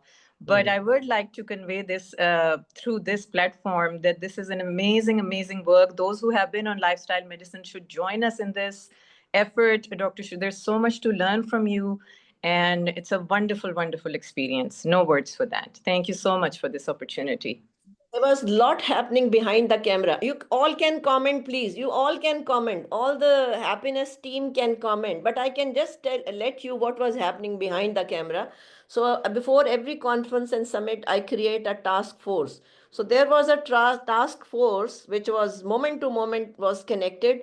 And the comedy which was happening in the task force was beside this summit, which was going parallel. So a lot of jokes and I can't explain what was happening there. Their comments were coming about everything there. So this whole event was a source of joy, a source of lasting happiness for us. And you can't see that we are fasting and we are starved. We are not looking starved. So that is happiness which gave us so much energy. Yes, Ma'am, anyone? I wanted to tell about the task force thing that we are talking about. We can create another sitcom out of that conversation that we had, and that. Yes. So Saima, Rosaima, Bira, Samia, and Munira. Next time we plan for that behind the scenes. We should have a sitcom. Bloopers, absolutely. Yes, that was so funny. That was so funny. Anything, Sultan and Fazal and Noman Zahidi and Hassan Javed, you want to say or comment? Anything, please. Yes, Sultan, what is your opinion about this summit as a technical man? Yes, Sultan, you have to speak now. Yeah, Sultan, please. जी ma'am, it was a wonderful experience and jokes तो चलते ही रहते हैं, जाहिर है उसके बगैर तो फिर आपको पता ही है, फिर मुझसे तो नहीं रहा जाता। तो इट्स वंडरफुल एक्सपीरियंस एंड ये है कि बहुत सी कॉन्फ्रेंसेस में हम लोग करते हैं, सपोर्ट देते हैं, लेकिन ये जो है इस कॉन्फ्रेंस का एक अलग ही मजा होता है, चाहे वो कोई भी हो, कॉन्फ्रेंस हो, हमारा समिट हो। एंड ये है कि बहुत कुछ सुनने को, सीखने को मिलता है and it was a wonderful experience. Just जैसे हमारे बाकी जितनी क्या होती है हमारी कॉन्फ्रेंसेस वगैरह, तो मजा आ गया बस, क्या Thank कहें you. अब। आया ना? मजा आ गया ना? बहुत बहुत। आप थके हुए तो नहीं है ना अभी तक? बिल्कुल भी नहीं, इतना बिल्कुल भी हमने नहीं। आपको विजिलेंट रखा हुआ था, मिनट टू मिनट इंस्ट्रक्शंस आ रही थी, बट थके हुए तो नहीं है ना? नहीं नहीं, बिल्कुल भी नहीं, हाँ, एंजॉय बस कर रहे होते हैं हम। ये कमाल है हैप्पीनेस समिट का। सही? Exactly. Dr. Saima Omer is here. All the contents which were shared from Ireland, she is in Ireland, so she did all recordings over there. Saima, would you like to say something? Ji, thank you very much, ma'am. This is actually a magic, I should say, the magic of lifestyle medicine, the magic of your pioneership, your leadership, that I am awake till 3 o'clock a.m., 3 a.m. So, like yesterday was the same day for me, and I never felt any tiredness, or, although it is Ramzan and fasting, but I am still feeling very energized, and your energy give me energy when, although I'm sitting miles away from you people, but I always feel connected, I always feel happy, I always feel energetic, and I don't know how to explain, but the happiness that you are spreading, the message that you are spreading is contagious, and it is beyond borders and beyond limits. So thank you very, very much. It is into space also now. We are trying to reach to space also. Yes, anyone with final comments? Okay, so now I'm grateful to my compeers, my anchors, Dr. Zia, Dr. Aisha, and Samar Hashmi. What are your comments about the behind the camera scenes? What are your comments? How we were handling you, how we were giving you instructions there and there, and creating a lot of stress for you. Say anything you want to Not say. at all, not at all, ma'am. I would say that I am so blessed to be spoon-fed by your team, that they were like preparing almost everything, and I was probably the most relaxed person. All your team members were so cooperative. They had things prepared, and every time, even the IT team, I mean, we were juggling around the sequence of what goes next, and IT team was very cooperative, and they were very up to the mark, bringing and making the last minute changes. It was really, really amazing, and really blessed to be a part of this. Thank you very much, ma'am. Thank you very much for your patience and for your resilience. Thank you very much. And being so pleasant to the public, Dr. Zia. Thank you, Dr. Thank Zia. you. Dr. Aisha, you did this summit for the first time. How was your experience? You It was handled amazing. conferences. Yeah. Yes, I do the conferences, but it was amazing. It was, very extempore type. I was enjoying a lot because in the conferences we have a teamwork, and Alhamdulillah, all these peoples, we are a great team. I was wondering that we can have our own BLS and ATLS program of this summit and the conferences too, because we can do resuscitations and everything. We have the defibrillators and everything on for us. So it was a great experience, ma'am. Thank you for having me here. And it was wonderful, ma'am. Wonderful experience. Full with happiness and on it forever. Yes, no, thank you. You were great, by the way. You were great. You were great. It was not, I'm very critical, you all know this, that I am very, very rude or very harsh leader whenever it comes to the quality of thing, it, na? So you were perfect. You handled it perfectly, mashallah, na? There was Thank you, ma'am. I'm obliged. It was bad. all because of you. It was so well structured that it wasn't very difficult to do. Thank you, Ma'am, Aisha. you're into so much details, like all the way from the beginning to the end. Yes, I would like to share this joke that Dr. Zia, the posture of Dr. Zia, I don't know why is like this, that there is a gap between this part and the upper part of the screen. So I have to correct his neck. I was telling him, Dr. Zia, your neck is like a baby who is not able to hold his neck, and you go below. So all the three heads should be at the same level. We should be at the same level. So this was a problem which I created for Dr. Zia. Sorry for that. But you three were looking so beautiful when you three were on the screen. So thank you for tolerating that. No? Yes, Samar Hashmi, what would you like to say? She has done, I think, our first summit also, no? Yes, I was just about to mention that coming so far, mashallah. I think the first summit which I did was around 3 years ago. It was in the pandemic. Yeah. And throughout, I'm just learning. I think I've grown so much. Although at least I know for myself, I was not a public speaker at all. I'm basically, inherently, I'm very shy and a very timid person. So it is my guru, Dr. Shugufta, and thanks to her, she's the reason behind my strength. She's my motivation. She's my inspiration. And those of you in the audience who don't know about her, she has immense strength, mashallah, she changed lives, mashallah. So bringing from 3 years ago to now, it's been a splendid journey. I've learned so much, gained so much, and I don't know whether the audience felt the pulse of it whenever whenever it's lifestyle, whenever I'm in this environment, it's like I've been transported to a different world where I'm at peace, and it's like time is stuck. I don't know whether you people experience that, but for me, it's like that when I going back to the world now after this summit is over will be difficult for me, because I'm just so much in excitement and joy and that energy, that energy I get from you all. So always so grateful, Dr. Shugufta and the team members, mashallah. We did a splendid job today. Alhamdulillah. Let me tell Samar here that I'm extremely grateful to you. Many of you might not be knowing Samar Hashmi. Samar Hashmi is daughter-in-law of Muniza Hashmi and Salima Hashmi and Humair Hashmi and Shoaib Hashmi. And just 3 or 4 days ago, her father-in-law has passed away. And I was very deeply concerned. I knew that it's very difficult. And she is very much attached to him. She is very much attached to him. I knew all this. Keeping in mind what kind of attachment she has with him, I was worried, and I just told Aisha and Dr. Zia that be ready with her content also.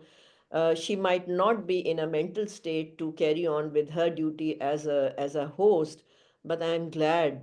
Nobody can say, Samar, that what trauma you have gone through. So we are thankful to you what you have done for this summit and for spreading this happiness out there to the public, to the audience who is part of this summit. So we are grateful to you. Thank you for being part of this group.